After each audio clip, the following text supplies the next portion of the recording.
In 3 words, I can sum up everything. Start again. Get my teeth in. I ain't done it in a while. In Professional 3 start words, to the year. In 3 words, I can sum up everything I've learned about life. It goes on. Ladies, gentlemen, and variations thereupon. This is modern escapism.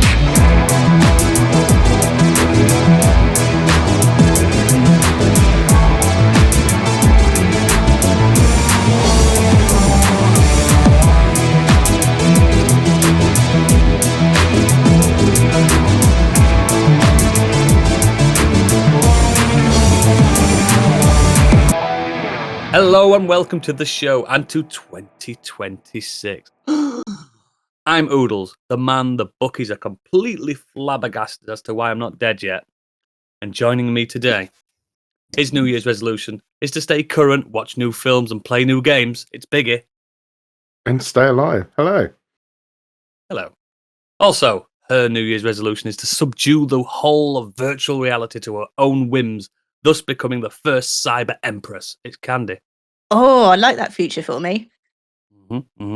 And his New Year's resolution is to just stick to one hobby. It's Gadget. And also to kill Biggie. That is my resolution. But one hobby this year. Just one hobby. You know what And you've done. finally, his New Year's resolution is to start paying for his cinema trips and attempt to keep Hollywood alive rather than rinsing it like a blood-sucking capitalist leech. It's Stig. Hello. Listen, I give money to the cinema. Plenty of money. Balls. Not to Hollywood, though. They don't make money off tickets. Anyway, Happy New Year, everybody.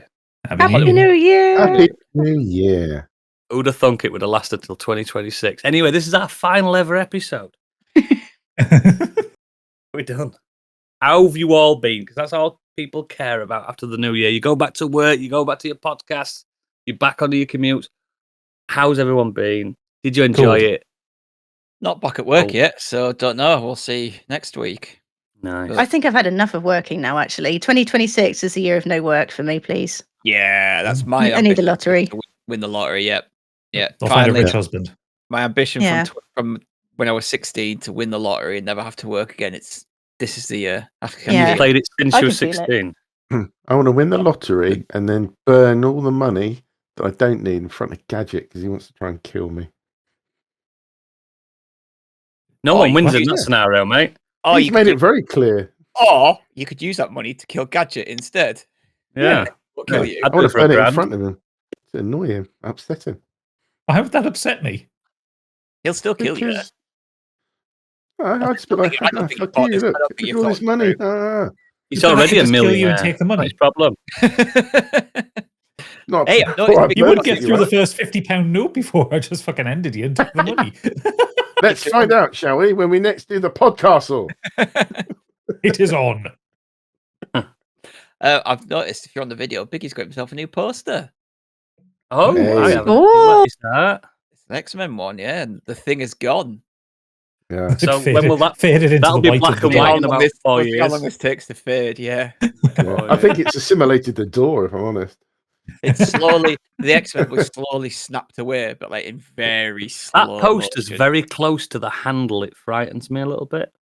It's behind the handle. No, look at it. Look, you can see the handle. Yeah, Touching it's it. behind the It's just handle. The not handle's in right front up. of it. I don't like it. It's a bit I think wonky you as well. Yeah, I don't like No, how it's not. wonky it is. You got the spirit level out, sort your poster out, Biggie. Come on. What you got? Come I thought you were a dad. In the year of our Lord 2026. It's fuming. It's going to be gone next week, innit? Fucking Thing Ripped back off up the wall.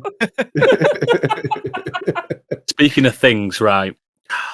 It's been about 4 weeks or something like that since I last spoke to you. It feels like it anyway. So in that time, I've not heard anything from the world. I've just been in my own little drunken cocoon. So there's only one man I can think of that can unleash the world upon my ears for about 3 hours. It's time for Biggie's breaking news. You may already know, but he doesn't, because it's time for Biggie's Breaking News. Thanks, Oodles. Well, without further ado, here is the news. We've had the Indie Game Awards have disqualified Game of the Year winner Claire Obscure Expedition 33 for using AI. Shit. What a Well, I didn't load of vote for that old in my game of the bollocks. year.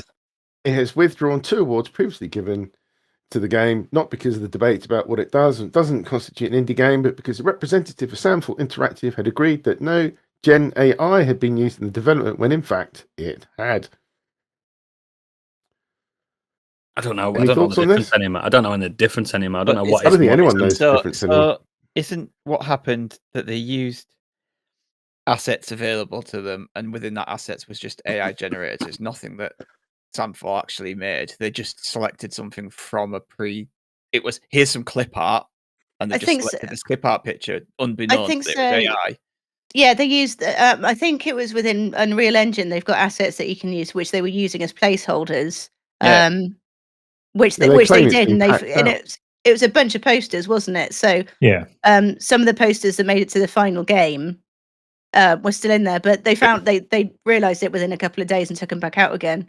Like, to me, I don't think that's taking anyone's job away I think by using place. I think in this situation it's more that they said that when they submitted the application for the awards, they said there was no Gen AI art, and then they said, "Oh, actually, well, there was, and we patched it out." And I think that's the issue. It's because it's breaking their rules Yeah. for the awards. I think. I mean, to be fair, I'd never heard of the Indie Game Awards before this, so I feel like it's a load of hot air for nothing. But yeah, Not exactly the biggies, is it? I just feel no. like I don't think they just sat there and go, they didn't sit there and generate loads of AI pictures and put them in. They just used it's just here's an asset holder, like you said, that's in Unreal, and it's like, okay, we'll just use that. And So why was it classed as AI then if it's just an asset tool? because whoever had made the asset used Gen AI to make it. So then it's not AI then, in my opinion. It's not... I don't know. It's weird. It was made using AI. But yeah. Right. Okay, fair enough. Well, Like all that porn that you watch, fabulous. Oodles. Someone made it with AI somewhere. But the deep fakes. Yeah. I Can't don't use know. that anymore. Part of me it feels that they've just done it to be different. And gone, oh look, we've done this. It's not really an indie anymore. So I don't know. I'd be surprised if most games don't have that, to be honest. Every game, I bet you, so many games have used something. And like we've said before, But it goes deeper than we think. yeah, AI is becoming a blanket term for anything fucking. Anything that's automated. Yeah. It's going to have like a sticker on it, like you have the age rating or whatever, and then it's going to say this may contain AI. Yeah. Am I using AI on Audacity because I've used an effect to make me sound less like a twat? You know what I mean? No, that's not AI. You sure it's on? No, on Steam. Not working. On Steam, it does tell you if a game's use Gen AI. To me, they have it's to like, declare that. I look at the actual artist in our group here, the one that makes a living doing art, the one who has created stuff using. At the moment, she's learning AI. Stuff, she's learning AI, how to design in computers. And do you see a problem with that? Or... No, not in that case. Absolutely not. No, I don't. I think I think used in that way, it is genuinely a tool, because it's not like, I understand what people are saying that it's taking jobs away, but I don't think they would have hired somebody specifically to make placeholders. And I think the placeholders that they used were probably, even if they gone on to Jinxie or whatever, Gumroad or whatever, they wouldn't have used pay for placeholders anyway. So it's not taking any money out of anyone's pocket, I don't think. Obviously, there's still problems with the environmental impact, but in terms of the creativity of the game, no, I think that's fine. There are good uses. I think we all just have to there's good uses of AI, but there is. We all have to start getting used to the fact that it's fucking not going anywhere. Yeah. Personally, like if someone comes out and says, "We've created this whole game in AI. We told it what to do and how to do it, and what to program and what code to write and everything," and they've let that create it, and there's been 3 people who've worked on it by just using AI prompts, that could get in the fucking bin. Yeah, that's different. That's way different. That's completely different. Yeah.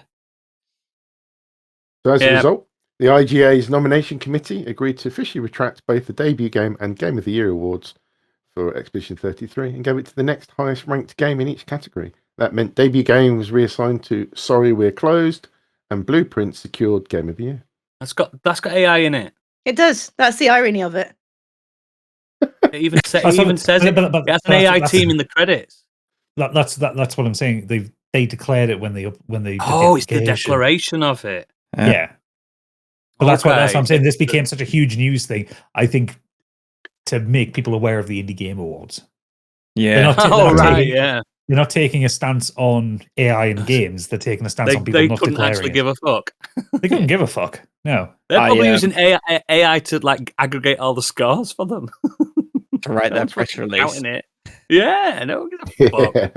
I'm sure Expedition 33 will be fine. I'm bored. I'm bored of AI. With all the other plethora of awards. It's just. I'm sure they'll manage. Get on with it. Accept AI. If you don't like it, don't support it. That's the best thing. Job done. Within reason. Sticking with awards, we had the Steam Award winners were announced. 43.8 million player votes, which is very close to our Patreon subscribers list. Very. The winners of the awards were announced. So we have Game of the Year, Hollow Knight, Silksong. VR Game of the Year, Midnight Walk. I don't know if that's something that Candy's into. No, but I am paying attention to the ones that are winning the awards because I haven't really done anything other than VR chat. I need to do something with it. Bought the Alien game over the holiday. Didn't play it. Have you played Alien Isolation in VR yet? No, I'd love to though. It's not very good. Oh, the controls are just odd, and it doesn't work right. Like, I'd never get off Pornhub. I'd lose my job. Moving on.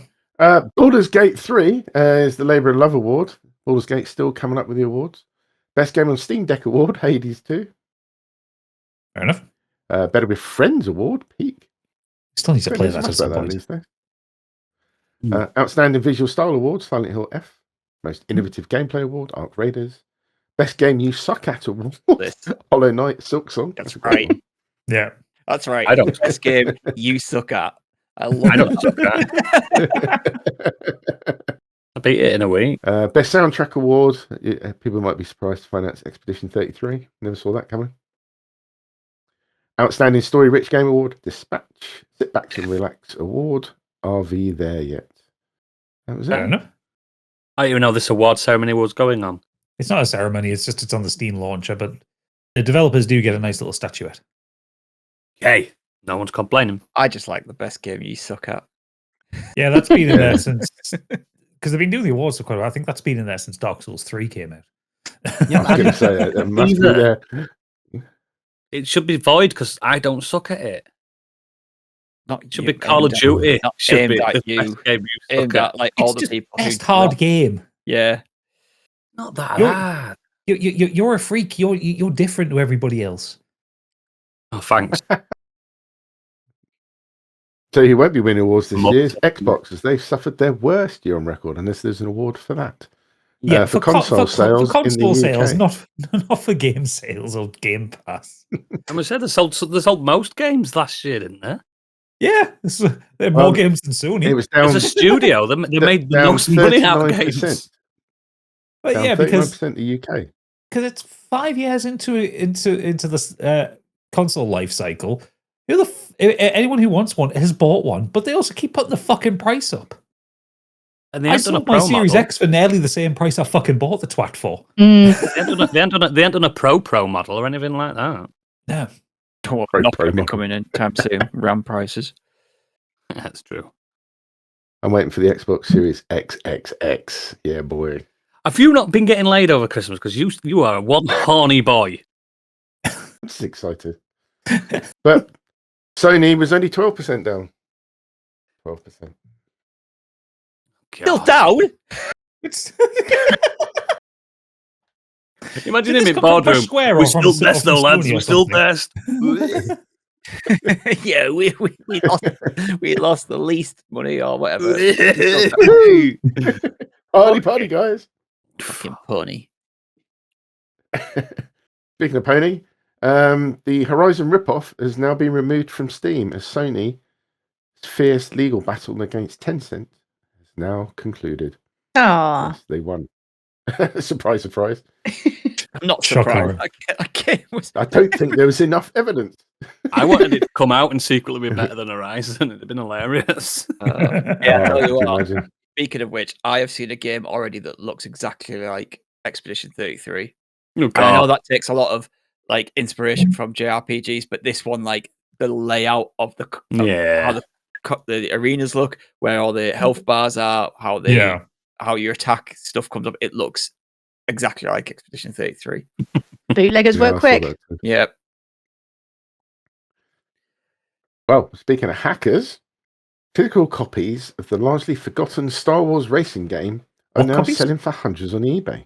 What copies? What? You said, Of you said the football. largely forgotten. No, physical. Physical. Oh. Physical. Yes, copies of Star Wars Racer Revenge that came out for the PS4 are suddenly selling for over $300 as word spreads that an exploit in the game can be used to jailbreak the PlayStation 5. Amazing. Who the hell manages to figure this out? I don't know. So before they went for extortionate amounts of money, they're going for like $20, on average, that sort of price for a game.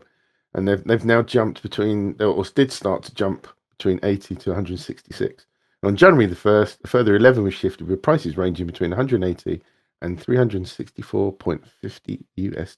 Isn't it Wow. always some exploit that lets you go into a browser? Probably. Because no games let you go into browsers, do they, on PS5? No. And do you know what? I've jailbreaked my PlayStation 3 and it's just to look around. I'm ringing the police. You go for it. But my PS4, I'm not going to touch because I can still use and it. that light behind your head back in, sir. I can't believe you just admitted that on this They podcast. don't support old tech. You were disgusting. Why not?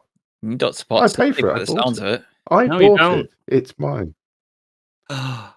You own the license to play those games, not the console itself. You agreed to those terms and conditions, sir. You, sir, are going to jail.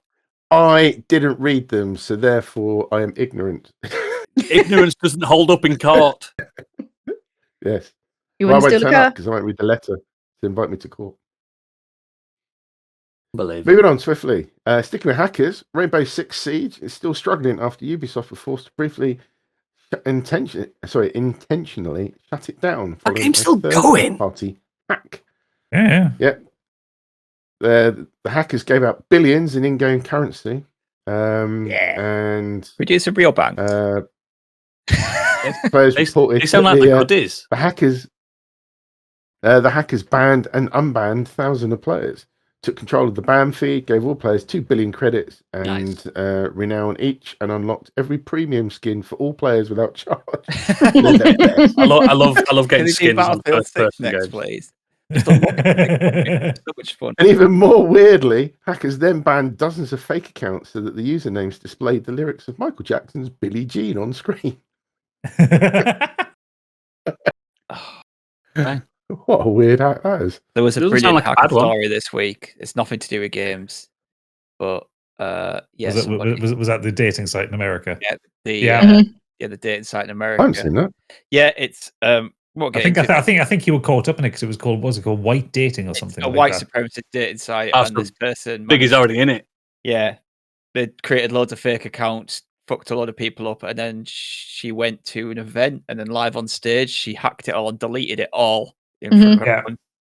It's brilliant. What a queen! Oh, wow. Mm. That's why your messages weren't going through, Biggie. Mm. Elon Musk has still not got back to me yet. No, because his account was deleted. You're never going to meet Ari and Queen 2001. Anyway, yeah, back to the actual news story. Sorry, I just when you mentioned hackers so much, I was like, that story was just fucking brilliant. Yeah, that's funny. It's funny, and also I don't care about Ubisoft being inconvenienced. Great. No. More on them later. So there's a Witcher 3 rumor. Don't you fucking dare. There's a Witcher 3 rumor currently going around. There might be a new expansion coming up this year. That's right. Why? Speculation's been swirling for a while, ever since Polish industry insider Boris Nispilak, I hope that's correct, Nailed it. Yeah. apparently revealed some info. Eurogamer's been in contact with this person and doubled down on his claims. He says Studio's Fool's Theory, the team tasked with remaking the original The Witcher game, is leading development.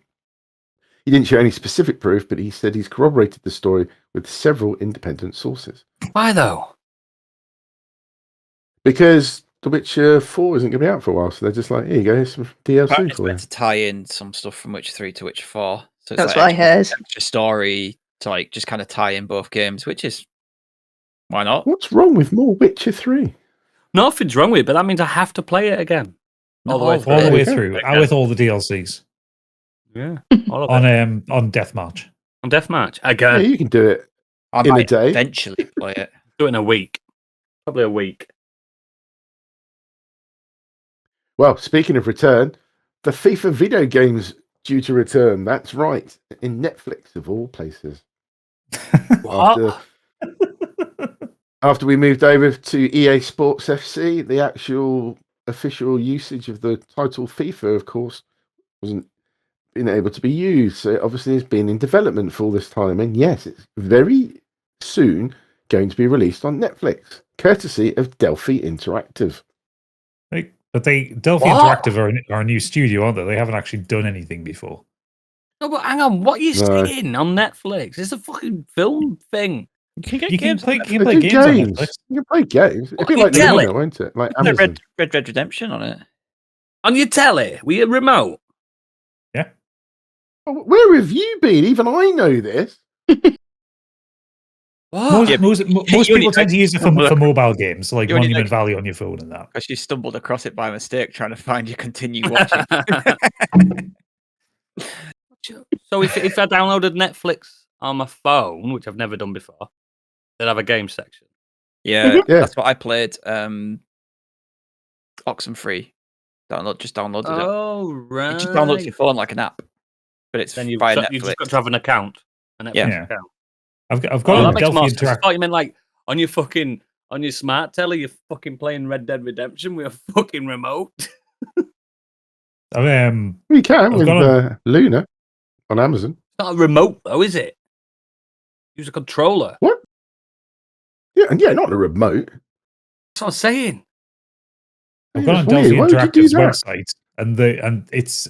I always find it funny because when you get ones like this, because it's a single page that just simply says Delphi Interactive is redefining how AAA games are made. We're the architects behind 007 First Light with IO Interactive, and the company leading the return of the beloved FIFA simulation game. Our model combines the world's most iconic IP with top-tier creative talent and cutting-edge technology built around deep alignment between partners and modern de-risked approach to development and publishing. That's it. That's all that's on the website. It's gonna be terrible, and I'm here for it. I mean, First Light got delayed as well after they announced pre-orders were live, which was quite funny. They got greedy and they lost the company who actually makes them a good game. Oh, And they yeah. think Yeah. the first football game out is going to be. People aren't going to play it. People have already moved on to FC and they call it FC and they're Yeah, happy no one with calls that. it FIFA anymore. My They've kids just don't. people have just moved over to FC like nothing ever happened. FIFA fucked it big time, and I'm here Kids for love it. abbreviations as well. Like young'uns that I work with, they say, "Are you going on PS tonight?" They don't say PS5. They say PS. We're gonna play some FC on the PS. And I'm just like, I'm so old.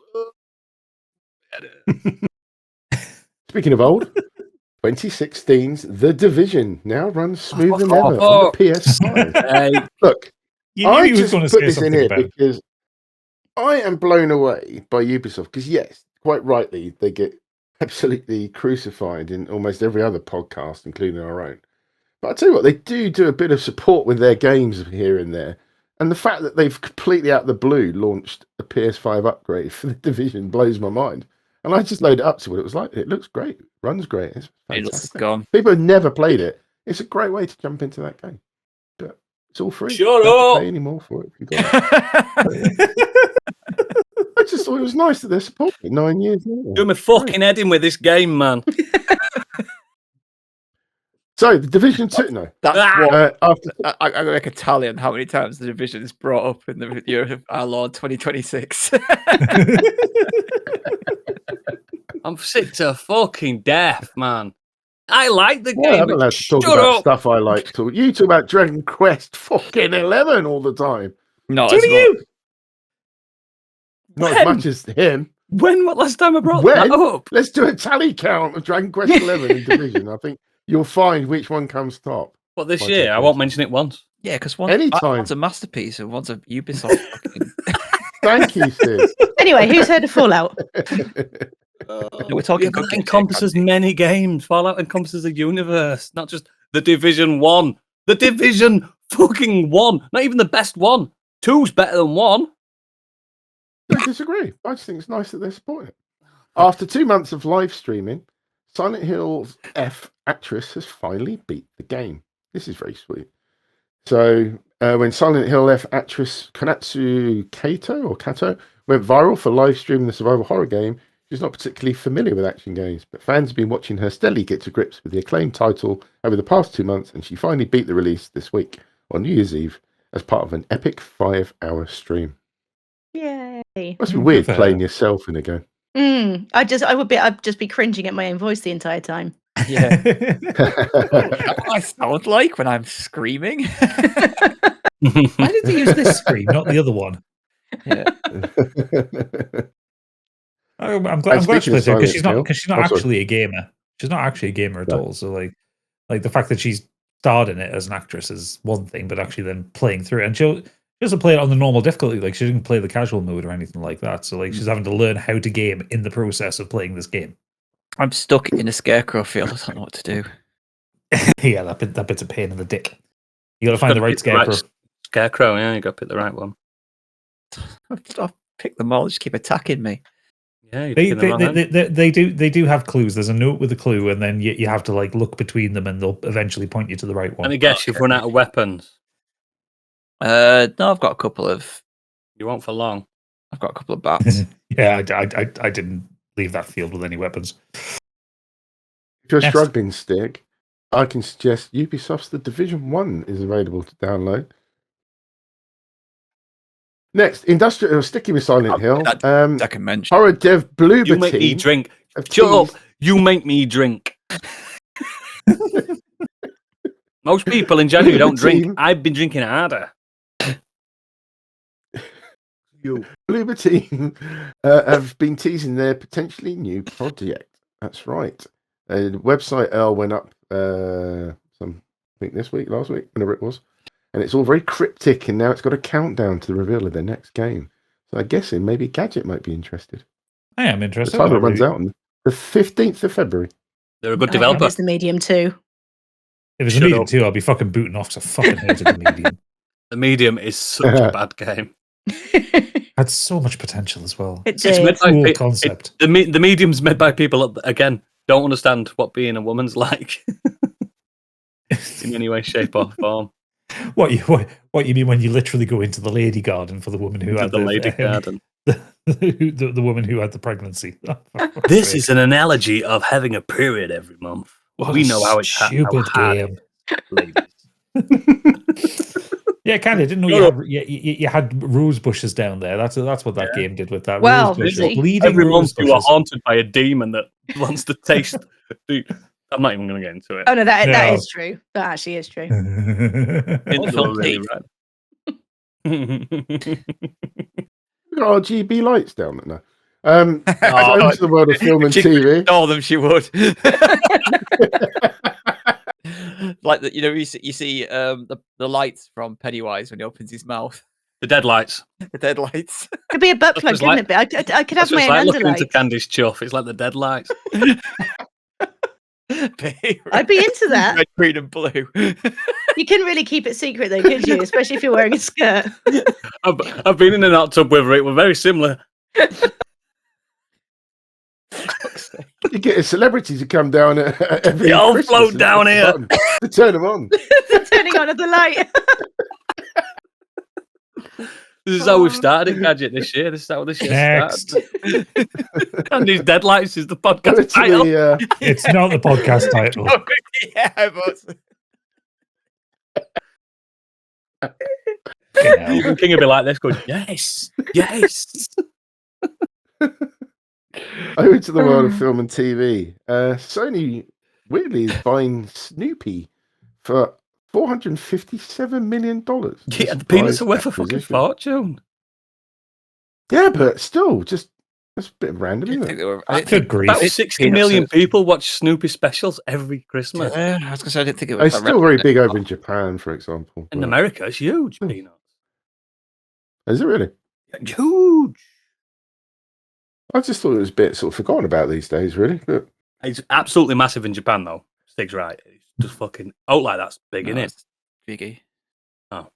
I said I didn't think it was that big anymore. I don't really see anything of it. yeah, Huge, man. I was really surprised by that. That's a lot of money to spend on an IP as well. There you go. Over to the world of Avatar. Fire and Ash is officially hitting $1 billion after it, as it earns James Cameron an all-time box office record. Just keeps getting It's away the with $1 billion it. mark. Who's going to see it though? I don't know anyone Stig. that has. Stig. I know one person that has. He didn't even pay. Yeah. I think it's the best one. Yeah, but that's like choosing like the best turd to look No, through to find. genuinely, house keys. I actually enjoyed it. Okay. Wasn't bored at all. Actually, some really good set pieces. And yeah, But it was obviously popular. Listen to this. It Of course, he's fucking took popular. 16 days to pass the monumental milestone. it's a weird Popular one. because people are fucking stupid and they don't Because like things. It keeps it's earning like- money, yet when people say it doesn't have any cultural relevance, and it's like yes and no, but just knowing the fact that you don't see people dressing up like I think it's just an institution at this point now. It's Yeah, just it's part not of like the it just- zeitgeist. You don't see people saying, "Oh, what's your favorite film?" Avatar. It's people just go, "Oh God, they look so good." Them films. yeah, See it as an the experience. I Like think. the MCU, yeah, like Star Wars has always had like a cultural impact on pop culture. Yeah, people's And lives are and Star the Wars. MCU kind of helped Same. with push comics more mainstream, so you had Yeah. more people kind of dressing up and going to comic cons and making that their whole personalities. You just don't see a lot of that around Avatar, and it's odd because you don't know. Like I only know, God, I can't name any character in Avatar. Jake you know. Dooley, Neytiri, Spider, and I Black can't Smurf. remember what's the fucking bad guy's name. Kitch, The Smurf. Gargamel. fucking Mission Impossible. Kittredge, yeah, it is. No, that's I who it can't. is. I fucking can't remember his name. Greg. Anyway, yeah, it was. Maybe I'll talk about it in the green room and why I thought it was better. Just a quick brief. Because- I mean, we kind of touched on it briefly before about the fact that what other movies could we have had from Cameron if he wasn't so focused on Avatar, but he has he has become a director in history to helm $4 billion hits in a row, namely the Titanic, 5. Avatar, The Way of Water, and now Fire and Ash. I thought it was 5. I got 4 in this Did he- list here. Did he do a Terminator. film between Terminator Titanic? 2. No, 4. Sorry, yeah. Yeah, he did films between Terminator 2 and Titanic. Yeah, True Lies and The Abyss. Yeah, I did. Yeah, I was going to Abyss. say the Abyss. He likes an underwater one, doesn't he? They never made over $1 billion. No, you're right. Sorry, I thought it was 5. Quaritch. That's it. That's why it's so very similar to Kittredge. Quaritch. Porridge. Did you just say Quaritch. Yeah. porridge? Not See, porridge. all I remember of Avatar is that Sam Worthington is a terrible actor. I just remember him. his dialogue reading makes my brain hurt. I've seen the first two, and I just remember him putting the ponytails together and shagging. Yeah. I remember lots of water in the second one. Yeah, I remember that. It looked good. I've never It was knocked wet, out. that very they look wet. good. They all look good. Very good. Well, that means Avatar 4's coming anyway, because he said if it makes over $1 billion, then I it's can't wait to see coming, that in 10 years' time. whether he directs it or not. It's only been a couple of years since The Way of Water, so I think he's got the tech in the place where you can just plateau now, aren't he? yeah, you can just knock do him it. out. He's offered Knock an Avatar out. he's offered to help with Godzilla -1 to do like help them with special effects for the sequel to that. Oh, Ooh. So Ooh, I mean, that film looks pretty good, but you could see where that was shaky. Yeah. So if his team are going to help try and create that, He's going to say we need look more incredible. shots of Godzilla underwater, please. Lots more. Next. So, more news on James Gunn's Superman, Man of Tomorrow. If they have now cast Lars Eidinger yeah. as Brainiac. There's not much more of it, to be honest. There's more. If you're interested in the character Brainiac, he's going to be up. Everyone knows who Brainiac is. Well. Who's the actor? What's he been in? Clouds of Sils Maria and Babylon Berlin, if that helps. No. German. 2 bangers. There you go. That's why I left it out. Next. Okay, now. I mean, he looks very German. Yeah, but He's a Brainiac's German not actor German. and rapper. Brainiac's an alien. It don't matter what you look like. He's green. What's it? It says filmography. Yeah, nothing any of us would have seen. It was in J. Kelly. A very brief moment in that. Can we fucking move on, please? Next. Yeah, but you're probably the only person that's seen that, right? Yeah, what show? Christmas. There you go. We've had a couple of trailers come out this week, or recently. One of them, be interested to get your thoughts on, is Steve Rogers will be returning in the Avengers Doomsday. Like it. Out in December. It's just Marvel going, do you remember? Do you remember? Yeah, I don't like it. I've got my hypothesis, so yeah. Oodle's idea seems based on the post-credit of Fantastic Four and the 2 things that the Thor and the Captain America trailers have shown. It sounds like that could be where they're going. I should get royalties from my idea. What is your idea? That the whole next thing is going to be about the kids and how do you get the old people to come back when you put the kids in peril? Oh, yeah. The only way to get Captain America back is his new kid is getting took by Doctor Doom, and Thor's new kid's getting took by Doctor Doom, and Franklin Richards getting took by Doctor Doom. Come on, it writes itself. Yeah. Every problem I've got in my life is revolving around kids. Stig's the same. Big's the same. It's all about kids. Is that how we get you into the MCU, Oodles? Is it we put your I'm already in it. Barrel? I'm already in it. I'm writing it as we speak. It's next. And we have also had the trailer for the Odyssey. Any of you guys catch that? Yeah. I don't know what to think yet. It's I just know Nolan's never missed. Is it how you saw him doing it, or are you kind of like, oh? I wish it was a bit more colourful.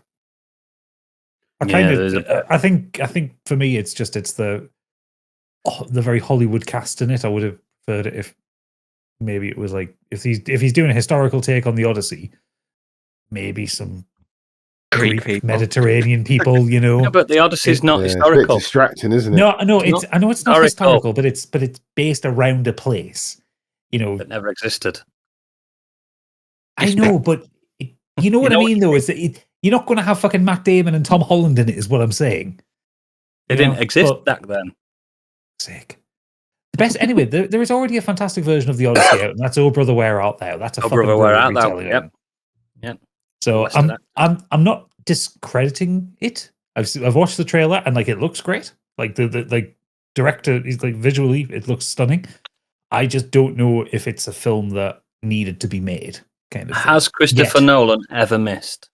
I'm not saying he's ever missed. Yeah, Tenet. But there's always there's always the potential for a miss. I don't think Tenet was a miss. It just wasn't the best. It wasn't his best film. It was fine. You just don't I need to rewatch it, really. Fucking, the guy got lost in his own fucking script. Good. I mean, I would say the last quarter of Interstellar is a big fucking miss. No, it's good. Nah. It was the power of love. Fuck off. It wasn't. Not power Huey of Lewis love. in the news told us about that in the 80s. Next. Over to the world of death. Rob Reiner, legendary director of When Harry Met Sally and Stand By Me and The Princess. What name of the song? Yeah, the film. Princess Bride. Yeah, sorry, thank you. Was sadly taken away from us at the age of 78, and his wife. Pretty gruesome story behind all that, but he will sorely be missed in the world of film. Yeah, I didn't realize just how many amazing films he directed. So I knew he'd done stuff, but like, yeah, that he was all over the place. Amazing. yeah. Final Tap. I was just trying to get it up. But there's a good run of films he directed And acted him. Spinal Tap, The Sure Thing, Stand By Me, The Princess Bride, When Harry Met Sally, Misery, Few Good Men, just to name a few. Last thing I saw him in That's properly it, yeah, was Wolf of Wall Street. That's the thing I saw him in. It was great. He's $28,000 for sides. I Yeah, love he that was- whole scene. He's in the last So series good. of The Bear as well. So The Last Bear, series yeah. of The Bear. He plays Jess's dad in New Girl, and those are always great episodes when he was in it. yeah, He's a very I always funny like that. actor as well. I like that scene when he's in Wolf of Yeah. Wall Street and it's like, the thing with Mad Max is he had his Brooklyn accent or whatever, but then when he answered the phone, hello there, hello. I want the fucking equalizer. Hello. So good. Yeah, yeah. will be missed. That's that run there, Biggie, from This Is Spinal Tap to A Few Good Men. I didn't know. that's I never great knew that he directed A Few yeah. Good Men. Like that one surprised me. I You knew knew what what you were for doing. that matter. Yeah. Such a great Hell of a You range. knew what you were doing. Hell of a range as a director, because like normally you would with things like It's Spinal Tap, Stand By Me, Princess Bride, and Harry Met Sally, you'd think he'd be doing kind of comedic melodrama kind of stuff, but then he goes into Misery, which is pure psychological horror, and then A Few Good Men, which is one of the greatest military talk he's ever done. Yeah, it's really good. He was good with dialogue, though. Really good with dialogue. Just don't look him up online at the moment, guys, because there's people on the internet that are just making his death worse. Yeah, I know. That's the only thing I can say. Certainly one big person has been doing that as well. Yeah, well, prick in it. Prick. Sadly, we lost the Call of Duty co-creator Vince Zampella, who sadly passed away in a car crash in California. Didn't know that. Co-created the popular video game series Call of Duty. Was also lost the list. My computer's gone a bit funny. Sorry. It's behind other widely popular games, including Titanfall, Apex, Medal of Honor, Apex Legends. I've never heard of him, but a lot of those games are fucking cultural Bangers. milestones. Yeah, And he recently worked on Battlefield 6 as well. There you go. I might come off slightly callous in this one, but I have very little sympathy for the way he died, because he was racing a sports car through the canyons in California, and he came out of a tunnel at 100 and something miles an hour and smashed into a rock. Fucking Like- hell. Oh, so he didn't die in natural causes. No, Jesus. people say he died in a car crash. He was racing his sports car, and he killed the passenger inside his car as well. Like, On I a have very pedestrian little road? sympathy for this. You what? Not on a private road or anything. Not on a private road, on a public road. And it's like, it was one of those things, because obviously a very rich man had a very high powered sports car, and he was blasting through the tunnels in the mountains in California. So you get that sound of the engine. And there's There's videos of it. I have seen the video, and there were people waiting outside the tunnel with the cameras aimed on it, hearing the noise, and then follow along, and then you see him crash. And it's awful. It's a horrible crash. It's disgusting. Ugh. But it's one of those things. It's like, it's a little like the Paul Walker situation, where like everyone had this outpouring of things of the death of Paul Walker, or he's still like racing.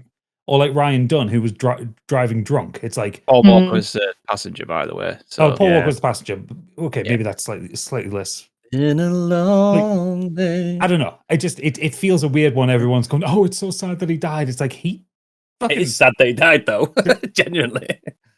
he was an influential man and all that, but I don't know. I just find it very difficult to have Circumstances are different. Yeah, I've difficulty to find the sympathy in it, unfortunately, which I think he makes kinda me a killed cool himself. or a jaded person. It's But he made a silly error. Shouldn't have been speeding. yeah, And it's Yeah, kind of it's him still someone sad else's that he life. died. I never I knew feel- who the man was, but it's sad. I feel sad for the passenger who had no control Yeah. over the situation. And Oh. finally, Sire Whitlock Jr., the Wire actor and Spike Lee movie regular, who passed away this week at 71. You're probably- Sorry, I had to do it. Know him from that more than anything else. But he carried that punchline across in many roles in his films. So A lot of people don't actually get to do that, to be fair. Yeah, why not? It's so fucking good. Every time we do that on the wire, she. Good. Yeah, Iconic. Can't help but laugh. Mm. Okay, so let's end the episode a little bit on a high. Over to the Weird World Web. And finally... Finally. After the news, he's done. Yeah, he's... 45-minute episodes. We're back, baby. We back. Sausage Bandit dumps massive pile of wieners on Bristol footpath. That's right. A meaty mystery has gripped Bristol after hundreds of raw sausages were dumped on a footpath. A pile of bangers was fly-tipped near a fence in Peel Street Green Space in St. Jude's. The rogue wieners have been widely shared on social media. The rogue whiners. There's the pod title. No. Also, that's my band name. Candy's Deadlights is still the pod title. They have so far survived 4 nights despite storm, brams, strong winds and rain. Jake Wesley Worrell told BBC, I imagine the somewhat cold weather has had an effect on the speed of the deterioration, but with this week's quite warm for the season, I expect the condition of the sausages to wane rapidly. So I can't love these picture local this. news. Is it like, are they all over the path? Would you like to picture the zoodles? Because I do Yes, have please. the news article here. And what do you mean, like just Reddit sausages? a pile of raw sausages, but yeah. No fucking way. Oh, there is literally a big pile of fucking sausages. It's not that big of a pile, though, is it? I was a expecting bigger like pile. a mountain. I've seen bigger piles. Fucking slow news week, that one, weren't it? Fucking hell. I mean, it was on the 10th of December. We Listen to haven't the had Christmas comments. yet. This is how much they were struggling for words. One Reddit user joked, "Some lucky fox is hitting the jackpot tonight." By the looks of it, I've got diarrhea. another Facebook user pointed out that I bet the rats think Christmas have come early. I just wonder what they've done And when then lads have stolen all these sausages and they just panic. They've just panicked. I know exactly what's happened. Lights out. They've bought a load of sausages off a bloke in a pub, and they've walked down and gone, I don't even fucking want all these sausages, and just thrown them. He's won the meat raffle at the He's Working won Men's. rolls. He's won raffle, and he's gone, I don't even fucking want these sausages, and he's just flinged them. I love the person who found it. Callum Snow was on his usual walk with his dog, Pugless, when he came across the pile of sausages. I just had Pugless dragging me towards something. There was another dog there, so I thought, oh yeah, she's dragging me towards the other dog, and I just got to this massive pile of sausages and just wet myself, really. That's how you react to a load of fucking sausages. What's wrong with the West Country? Welcome Where to was this is Bristol. local news. Down great. south. I mean, Fucking that Southerners are why so can't weird. they just pour that in a bin? Because he's pissed. He bought them from pub. Mad. Maybe he was getting a shag and he dropped his sausages. There was a sack attached to the fence, sort of like someone had stolen them from one of the warehouses, tried to jump the fence, ripped, and they'd all fallen down, then just legged it. That's probably the answer. Yeah. The heist of One the Reddit century. user commented, "Someone got mad. They were being forced to eat the gluten-free sausages at Christmas." It's just rubbish. I love This it. country needs to be stopped It does. on a fundamental level. On a fundamental level. And that is your news. Has stopped. Thank you very much for that. Let's move on to what we've been up to this few couple of weeks since we've been away and relaxing. I want to know what Candy's been up to. I've been doing loads. To be honest, the most time I've spent about 30, 40 hours on Power Wash Simulator this Christmas, but I won't talk about that. Oh, I could do Pluribus or I could do I Swear. Which one do you fancy? Well, we've done I Swear before, haven't we? Let's do Pluribus then. But I'd like to hear your thoughts on Pluribus. I finished that as well. Oh, so Pluribus, if you don't know, which obviously some of you do, it's Vince Gilligan's new show. It's kind of a sci-fi drama and features some of the some cast members that he's used before, hasn't he? Definitely, 100%. Rhea Seehorn, for example, who was in Better Call Saul. Yeah. So Pluribus is as I said, it's a sci-fi. It's about a let me get my words out here because I want to describe this properly. Go on. So they come into contact with an alien signal at the beginning of the show, and subsequently the signal gives them a type of they think they've been given a type of technology in the form of a kind of a virus. And it goes tits up without getting too much into spoilers. It goes tits up, and the entire human race, bar about 10 people, become part of a hive mind. So the sense of self is completely gone. They're all part of this seemingly benevolent hive mind of humans. It's like an analog symbiote thing, isn't it? Yeah. Some kind of signal from space has tricked everyone's brains into becoming a fucking hive mind or something. But it's contractual. You can actually you can kiss people and catch it, and that's how it all happened really fast, didn't it, for you to really like notice what was going on? Yeah, I think it would take possibly a rewatch. But yes, so I went into it knowing nothing. I thought it was another zombie thing. As soon as that first episode started, I'm like, oh god, it's zombies. The old zombie thing. It's not. It's actually much more clever than that. Tuned out when I was talking about it. Rude. I tuned out. You must have done. I've only got one ear. 2 months ago.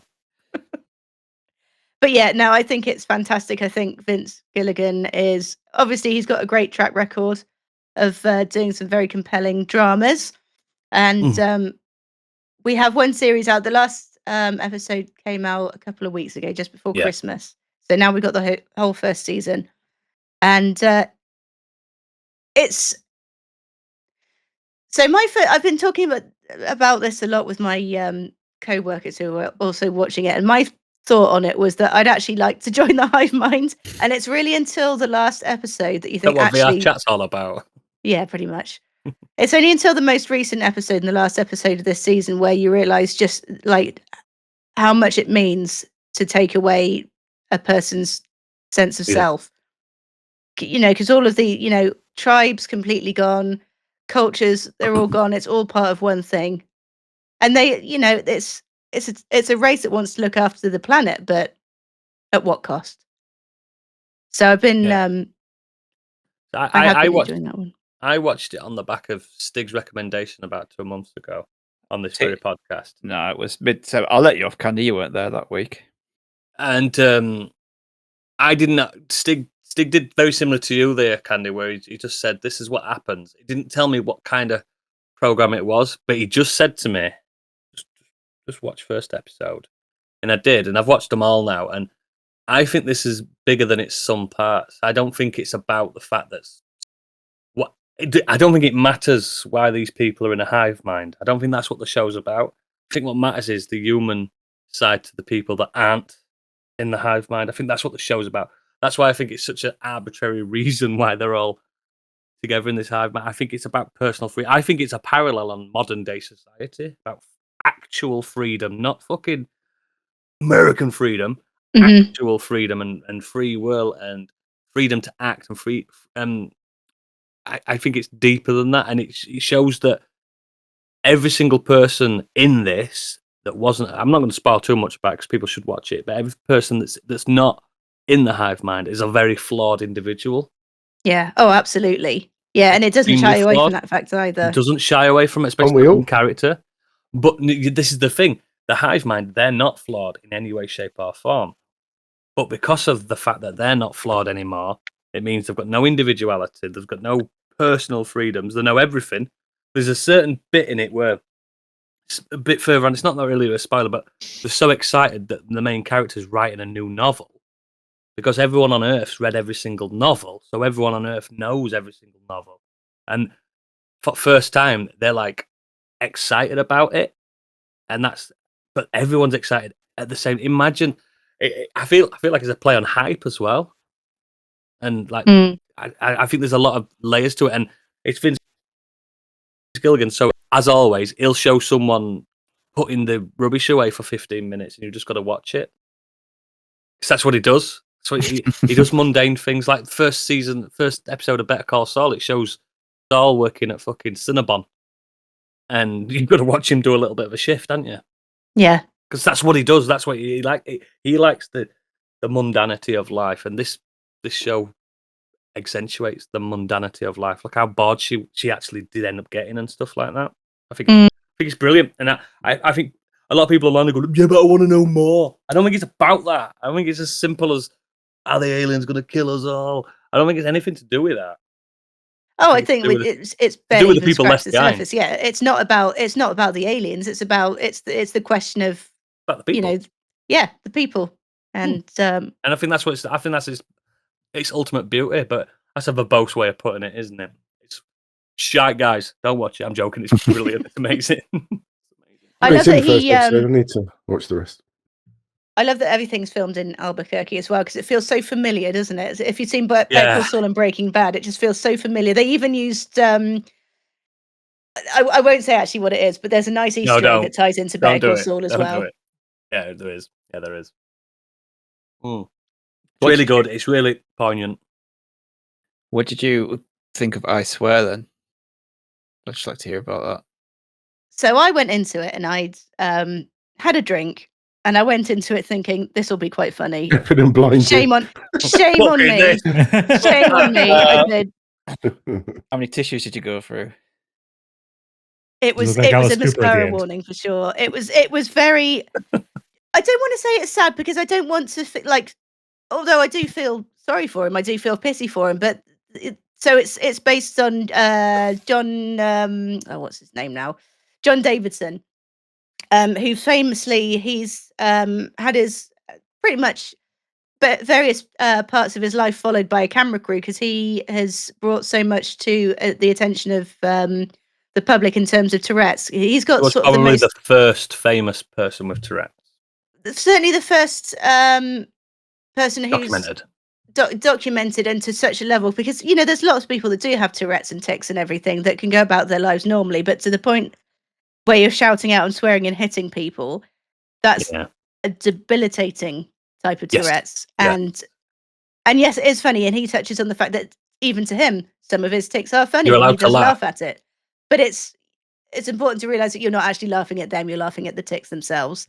So yeah, it talks about how difficult his life has been, but it touches on just how much of a difference he's made to other people's lives as well. And I think all of us probably know about Tourette's because of it was the first documentary he did was called John's Not Mad, wasn't it, when he was a young teenager, probably not too long after he got diagnosed, and then it went back to him as an adult, probably mid 30s, early 40s, 10 or so years ago, probably a little bit longer now. So this is now an actual film about his life.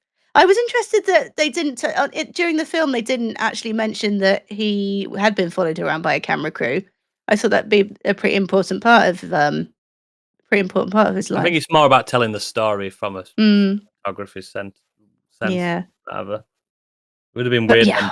Unimaginably difficult for him. But he's such a nice guy as well. Like you can just feel the warmth. Like obviously through the film because that's the character he's meant to be, but actually like the real documentary, he's such a lovely guy. I have a mate with Tourette's and it's not that aggressive. He'll have a tic every so often, but he does sometimes have episodes where he swears and effing and jeffing, but like he always says we're allowed to like laugh with him. You know what I mean? But like job interviews are like things that are high pressure are worse things for him. Yeah. That's bound to set could be up, it could be in a cinema and he wouldn't have a single tic because he's enjoying, he's relaxed, he's in a cinema. Yeah, and I suppose especially if it's loud, his brain probably thinks it's all right even if I do tic because no one's going to hear it, and therefore doesn't. Is that how it with him kicks in then? And is it anxiety and stuff like that brings it out worse than if they just, like you say, chilled and relaxed? I assume it doesn't happen that often. Is that how it works? Probably different case per case. Probably doesn't help, does it? But yeah, I think case per case it's more than just mental illness. There'll be some chemical imbalance as well. Yeah, and like just being in certain situations as well. I don't know if you've ever seen the like streamer Sweet Anita. She's got the Tourette's, and when she's like kind of just see clips on her on TikTok and whatnot. And when she's just sat talking normally on stream, she's pretty fine. But then when she's presented awards, it just goes out of control. But she knows. You know, the guy from Big Brother, you were a big one, weren't you? The guy from Big Brother, Pete, yeah, you were a big one. Yeah, and he were all right when like just day-to-day stuff, but when he's in the diary room chatting, crazy. But yeah, I loved it. It's like my top in my top 5 films from last year. I thought it was really, really good. Mm. I'm gonna watch it. Yeah, it's very, very moving. Cool. Gadget, what you been doing, son? A few things. So I know we've talked about this before, but I kind of just want to talk about it because I'm coming from it as a very new person to it. I've been playing Metal Gear Solid Delta over Christmas. I've heard of it. Is it good?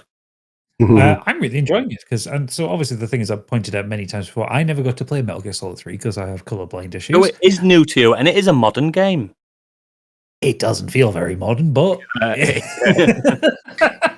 But it only came out last year. Yeah, Well, but there's a lot of muscle memory for people like me and you, where you're just like, yeah, we get this. But yeah. So like being able to have like the over the shoulder camera rather than the kind of a hovering one helps.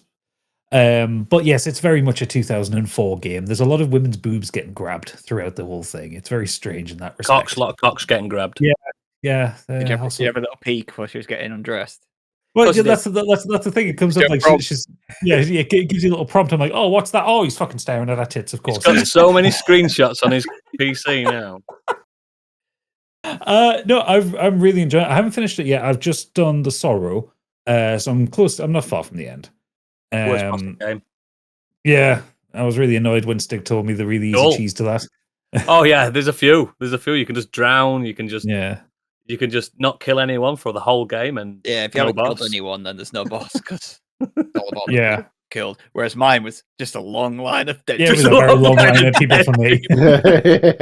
Fucking parrots, fucking birds, and fucking. That fucking. I remember that. That silence pistol. It's too tempting when they're just stood there scratching their balls. Just like, I can get you in the head. Yeah, you can get the silence killer pistol, can't you? The actual killing one. Yeah. But no, I've enjoyed it. I accidentally skipped the end boss fight, so I probably need to go through again and actually do that boss fight. You've skipped the best fight in game, Stig. How'd you do that? You can kill him early. There's a scene.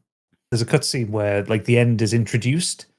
Well, like a load of characters are talking, and he hangs around on this dock for a few seconds after when you get control. I happened to have found a sniper rifle just before that. I thought it's just after the scene when Sokolov pisses himself.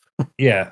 There's his health bar appears at the top. I think, oh shit, this is the boss fight. So I fucking get the sniper rifle up, shoot him in the head, and he just explodes. And he just dies in one shot. And then his wheelchair explode, don't they? For no reason. Yeah. No, he tells you there's a reason. They've all got bombs in them. God, then I get fucking brained with a wheelchair and knocked it through the scene transition to the last scene. And it goes, the end. But no, I've really enjoyed it. It's so fucking campy. It's so stupid. I've forgotten, because obviously the last Metal Gear game I played was 5, which had a slightly more restrained approach to Snake's dialogue. So it's all on podcasts, weren't it? Well, no, but I'd forgotten how much of it where someone says a proper noun and then Snake repeats it. Did you say virtuous mission? Virtual mission? No, Snake. I said virtuous mission. And stuff like paramedic. Fucking stupid names. Who became the first paramedic? Yeah, going on about films every time you save. I'm like, I just get back to the fucking game. I just saved it because I know I'm going to a boss fight. However, it did update lines, so she talks about modern films, like Godzilla -1. Yeah, she makes reference to Godzilla -1. She's like, "What is it funny? Will they be making them in 60 years or something like that?" Yeah. Yeah. No, it's a really good game. It's a really good update. Like it looks really good in Unreal 5, and it's just nice that I get to play it. It's a campy bitch of a game. Yeah, you can. It's not muddy. It's not just all yellow and green anymore. It's no, and it's realized nice game. Yeah, and like there are some mechanics in it that like I don't know if it's just because I'm only playing on the standard difficulty or what, but like the kind of the food mechanic just seems a bit underbaked because it's like you just wait. Yeah, you just wait until like your thing gets to halfway. His stomach you just wait till you hear his belly rumbling. Yeah, and then eat something. It's like that's not really a survival thing. Like it doesn't affect like how quickly you heal and stuff like that, or like the injuries thing where it's just like, oh, you've got an injury, right? Go into them. You can pause the game at any time to go into the menu to then click 3 buttons to get rid of his injury and stuff like that. It's like it's not really a survival game. What's cool though is every scar you get in the game stays with you. Yeah, I do like that. And I did covered in scars because I knew it was coming on this round through. Do you know you haven't got to the very end, but there's an end scene gadget where someone gets a particular award and I did it. Stiggle no, with no clothes on. They pin a badge onto his naked body. And he just enjoys it. It's whatever you're doing, whatever you wear in the cutscenes, show it under. There's so many funny things you can do with those clothes, like wear a crocodile helmet. Yeah, I was running around with it. I've got the crocodile helmet. But when you get like some poignant shit about the fucking Cold War and Snake's going Cold War, and he's got a fucking crocodile helmet on. I fucking howling every time Ocelot does the meow thing to call his squad. That's fucking so camp. It's so stupid. I will say though, some of the boss fights have been shit. Like the what's the one? The invisible lad, the pain. Yeah. Oh, the fear. The fear. That was fucking terrible. You just put the fucking heat vision on and just follow him around and keep blasting. That's if you found him. I didn't. Yeah. Oh, okay, fair enough. Oh, that and you can do that with the end as well, because he's camouflage. You can just stick him on and you just there he is. Yeah. With the way to kill the fear, you can just put some like moldy food out. You throw moldy food out and he eats it and throws up and dies. Yeah. I really liked the Fury's boss fight though. I thought that was really cool. The Fury's good. Yeah, and then play obviously online it was really easy by just doing a certain thing. It's like they all have like a little quick finish. Yeah. But yeah, so which is the game that's got the old guy, the sniper. The end. That's this one. The end. The end. Oh, sorry, the Fury. The Fury is the flamethrower lad. No, that's the only one that took me like proper time to do. I'm thinking of the pain. The pain. What the bees? The bees. Oh, it's so easy. Bees don't like shaft grenades, apparently. You just throw like smoke grenade at him and then just shoot him. And he doesn't do anything. Isn't there something like the sniper guy? You just leave the game running for like a day or something. But you can't do that on modern consoles. You just don't play the game for 2 weeks and he dies of old age. The old trick was that's it. Yeah. We'd save it, go into PlayStation settings and change the clock forward 2 weeks, load back into the game. He died of old age. But now, if you want to do that, you have to go out your game and sit and wait for 2 weeks during the boss fight, and then not play it, and then come back because your PC. How funny! Yeah, because your PC clocks are all automated now. But all your food will be moldy. Yeah. So no, I'm enjoying that, and I'll probably get it finished this week because I don't think I've got too far left to go into it. The other thing I did, and I know we've all talked about. I watched K-pop Demon Hunters. I'm the last person in the pod to do that. I really enjoyed it. Yes, you were. Oh, you're not the last person on the pod. I'm never going to watch it. I really enjoyed it. I thought it was a cracking little film. Very funny. Very poignant. Good songs. Really good animation. You can see why people like it, though, can't you? Yeah, but I'm saying I really enjoyed it. It's like I'm not saying that there was any part of it I didn't like. I'm only going to watch it. That's what I I'm just saying. watch Stranger Things. I've decided. Oh, okay. Is that a fact? Is it? Yeah, no, I really, really enjoyed that, and I thought it was a cracking film that I would have never watched normally had people not gone on about it so much.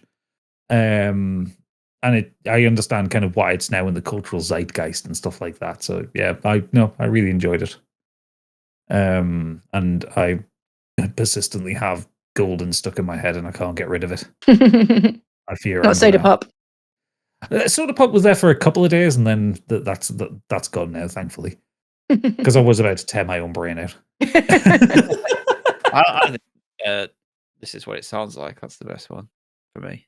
The one right at the end. Yeah, no, that's good. It's a bit like all the music in it's really good, and it's all really well put together and really well animated. And I think it was done by quite a small team. It wasn't done by like a massive animation house. It's Sony. So. Oh, is it? Yeah, but like, is it like a small team within Sony, or is it like it's all AI? Your AI. I don't know. I think it's like a separate team to the Spider-Man team, but they probably cross paths and work together. Did you like Derpy Cat? I did like Derpy Cat. I just liked him sat there and his eyes just like start spreading out into different directions. Yeah. He looked like Majora's Mask. Like I'd seen pictures of him and I thought, oh, is this going to be like a major character or something? No, he just fucking stands there ominously, spits out a letter, and that's it. Fucks off. Or tries to steal the bin with all the lyrics in. Yeah, no, I really like that. I tell you what, my favorite thing with the animations was I love that like you have these kind of very statuesque, beautiful character models and all that, and then all of a sudden, like they'll just do something and it'll go with these really horrible, ugly faces for whatever, like when they're going yeah, like that, or when they're Really eating. cartoonish. Yeah, it's really cartoon. This I sent the gift to Candy, but like when they're on the plane at the beginning and they're having their pre-concert snacks, and Rumi has this like massive rap thing, and it's just like it just kind of pushes it into her throat. I was fucking dying laughing. I don't think I've ever found anything in animation as funny as that. So yeah, no, I really, really enjoyed it, and I would heartily recommend anyone else watch it. Yeah. But oodles. Biggie, what you been doing? Well, I'm going to run through just some things really quickly. Obviously, I'm playing Expedition 33. Really enjoying that. I'm currently on the island Visages. The Visage, yeah. Did you go there first, or did you go to the other one first? No, that one first. Oh, good choice. Oh, okay.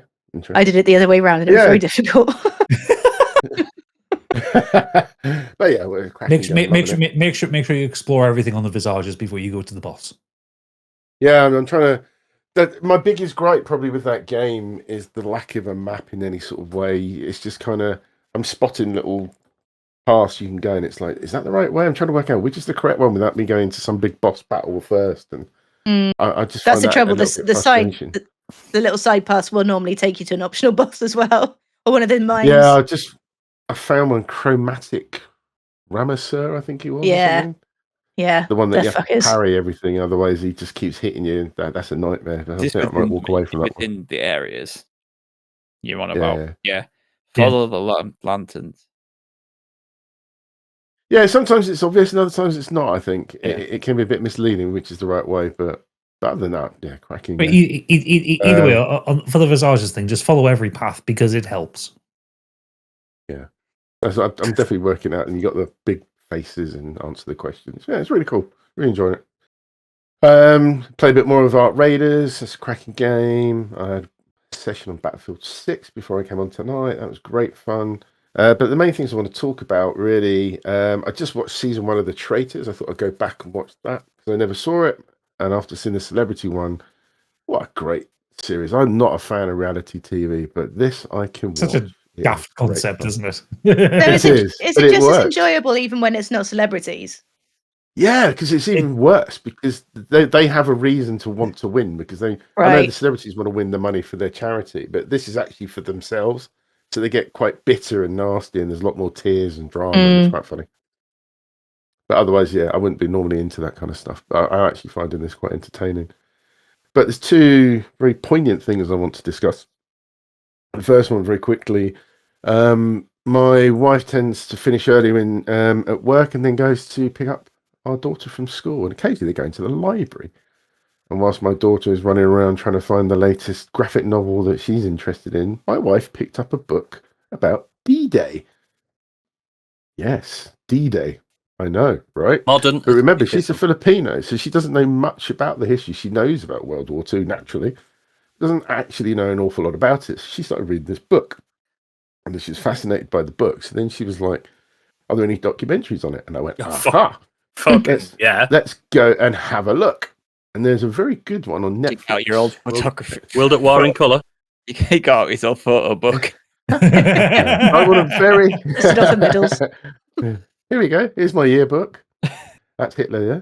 But my dad. Yeah, Hitler and the Nazis, Evil on Trial is a I can't wait to put Hitler on the pod out. This is going to be great. No. But listen to it. You don't have to put this one, but I'm going to discuss it briefly. It's a 6-part documentary series released last year in June. No, sorry, 2 years ago in June 2024. Directed by Joe Berlinger and produced by Smuggler Entertainment, Fire Glory Pictures, and Lions Productions. Now, this series explores Adolf Hitler's rise to power, the establishment and the rule of Nazi Germany, the Holocaust, and the aftermath, culminating in the Nuremberg trials. And it's generally structured around the trials, so there is a lot of time jumping. But what I found really interesting after watching it is the fact that the project was inspired by a 2018 study indicating that a significant portion of millennials were unaware of key Holocaust facts, such as the existence of Auschwitz or the true nature of the Holocaust. That doesn't sound like a millennial thing. Yeah. So the documentary It was a features hoax over anyway. 35 hours of previously unseen trial footage and 1,200 hours of audio recordings of the trials. And it does feature a lot of stuff about the concentration camps. And my wife was absolutely devastated because she knows of it, but hasn't seen that. And I think this is very important because obviously what's happening naturally around the world now, it is a massive reminder of what happened in the past. And I think this is essential viewing for people who aren't necessarily clued up on, they know of it, but don't know much about it. I think it's essential viewing because it is, I learned a lot about this at history at school. So I thought it was a really nice reminder to me about what happened in that sense. But for someone that doesn't know about it, it's essential viewing, in my opinion. I think everyone should watch this.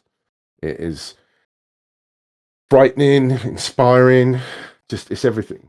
Just a really important watch. I do recommend this on Netflix if I've seen it. But yeah, just a heads up, it's not easy viewing when it gets to those particular episodes. Seen them all. And none of it's easy. None of it's easy viewing, but that particular part of it is just devastating. And I love it. Sounds fucking weird, but I love watching them documentaries. Fucking it's weird. Really good. And they also do some reenactments as well. And I think the characters in that were very well picked. They do a very There's good loads. Job. There's loads like that. And some of them, some on Netflix, some on Amazon, some on everywhere. Some absolutely stunning ones. And how they restore some of the footage and stuff. We've got that Nuremberg film coming this year as well with Russell Crowe. Yeah. Goebbels. Yeah, Goebbels, yeah. Was it Goebbels or Goering? I can't remember which one he is. He's a fucking Jerry, isn't he? Apparently it's not very good. Fucking Jerry. Oh, really? Jerry's on there. But yeah, this documentary is the reason why we have Remembrance Day, because it's so important. Not just about the people that lost lives in the war, but obviously all the people that were innocent. Remembrance Day, what to stop the boats, Biggie? Get out. But moving on from that, I just wanted to mention we watched yesterday Robot Dreams, which came out in 2023. It's an independent animated. They put this as a tragicomedy, and I can understand why. It's a very sweet story. It's a Spanish-French co-production, and it's based on a 2007 graphic novel of the same name by Sarah Varon. And this was basically a film follows an unusual friendship between a Labrador retriever and a robot in New York City in 1985. The film has absolutely no dialogue. It's just animated. It's all about the emotions, and this poor little Labrador retriever is bored. It's all like anthropomorphic. Anthropomorphic. That's the one. Thank you. So you're in a world where dogs are living in flats, and they're able to put microwave dinners in microwaves and turn on the TV, and they've all got jobs and stuff like that. It's very cool. But he's just very alone. He's eating his microwave dinner in front of very boring TV, and happens to look out the window to his right, sees a couple in together laughing, enjoying television, etc. So he's like, I want a companion. So he orders this robot from this advert, and he comes to his house and he builds the robot, and they become best friends. It's just their little relationship that they have as friends. Very sweet story, and then it takes this like tragic turn. And then we have a little slightly sweet ending. And yes, there's some peril in there, Stig. Already seen it. But I think it's 3 years ago. Yeah. Yeah, it's a lovely story. I think it's great. Really sweet. We all sat there and watched it and thought it was a lovely, lovely story. Really cool. Highly recommended. Robot Dreams. Well, I think it was about 3 years ago I saw that, maybe. 2 years ago. 2 years, yeah. Yeah, I agree. It's good. It's a good one. Really, really good concept. I agree, mate. I agree. Good to warn people about peril with animals, though, isn't it? You know, just in case. I think it's always good to start the chat with it. Yeah. It's like lead them saying, yeah, it's going to be some horrible stuff for your kids to watch. There's some peril in there. Or for your Candy to watch. Possibly. Yeah, I need a warning. Yeah. Candy, if you haven't seen it, you'll love it, but you might have a few tears. So there's peril. It's peril. Not right. Not quite. I think you'll be fine. It's more about loneliness. Yeah. Yeah. How lonely are you, Candy? Not at all. I love being by myself. It's my favorite thing. So jealous. I'm so jealous. Love it. Oh, Stig, what you been up to? Everything. Just keep it brief. Keep it brief. You don't want to hear about the 1, 2, 3, 4, 5, 6, 7, 8, 9. Start your own podcast. 10 film. from last year that I caught up on. Just have a Christmas little Your Stig favourite? hour. His own podcast. It's the Stig hour. The 10 films I've watched this week. My favourites, which everyone should check out, is Blue Moon, which Oodles definitely needs to check out. He'll absolutely fucking love that film. I've already seen it. I already want to see the fuck out of it. Yeah, Sentimental Value, which I think you'd also enjoy, because a lot of people sitting around talking. Avatar, I actually enjoyed.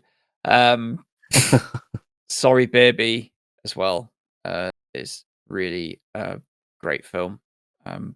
But I'll talk about the film that I watched today. Before you do, which is the film I need to write down that Sydney Sweeney gets her legs blown off on? Oh, The Housemaid. I'm gonna watch Yeah. that. Research.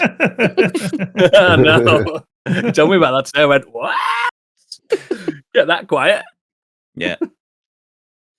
Cool. Don't see Anaconda, that was pants. I am a man of culture, just to Oh, remind is it? Please, how bad is it? It was enjoyable enough. It got Anaconda. some You meant what? You mean starring Paul Rudd and Jack Black? I bet it's shit. It's not great at all. I bet it's fucking No, shit. never. When was last time I'm really Jack Black did a surprised good by that. film? Fucking Kung Fu Panda, probably that. Borderlands. Fucking Oh, shite. Biggie. He'll turn out any old bollocks, Not a them good lot. year, has he? As he fuck, he'd do any old shite, Jack Black. Minecraft as well this year. I mean, Yeah, money yeah. wise, film, Yeah. but quality wise. The second Jumanji film was good. No, this year I meant. Yeah, but second Jumanji film was like 3 years the ago. last time Jack Black did a good film.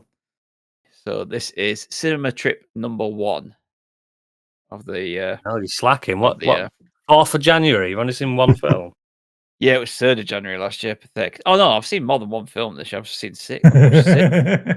Cinema trip. I had to Jesus go see Anaconda to fucking make Christ. 52. So last year, 2025, I've done 52, average one a week.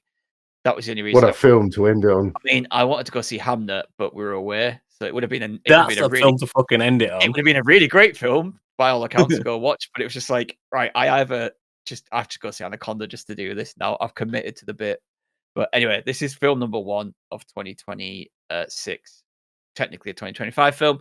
I went to go see Marty Supreme.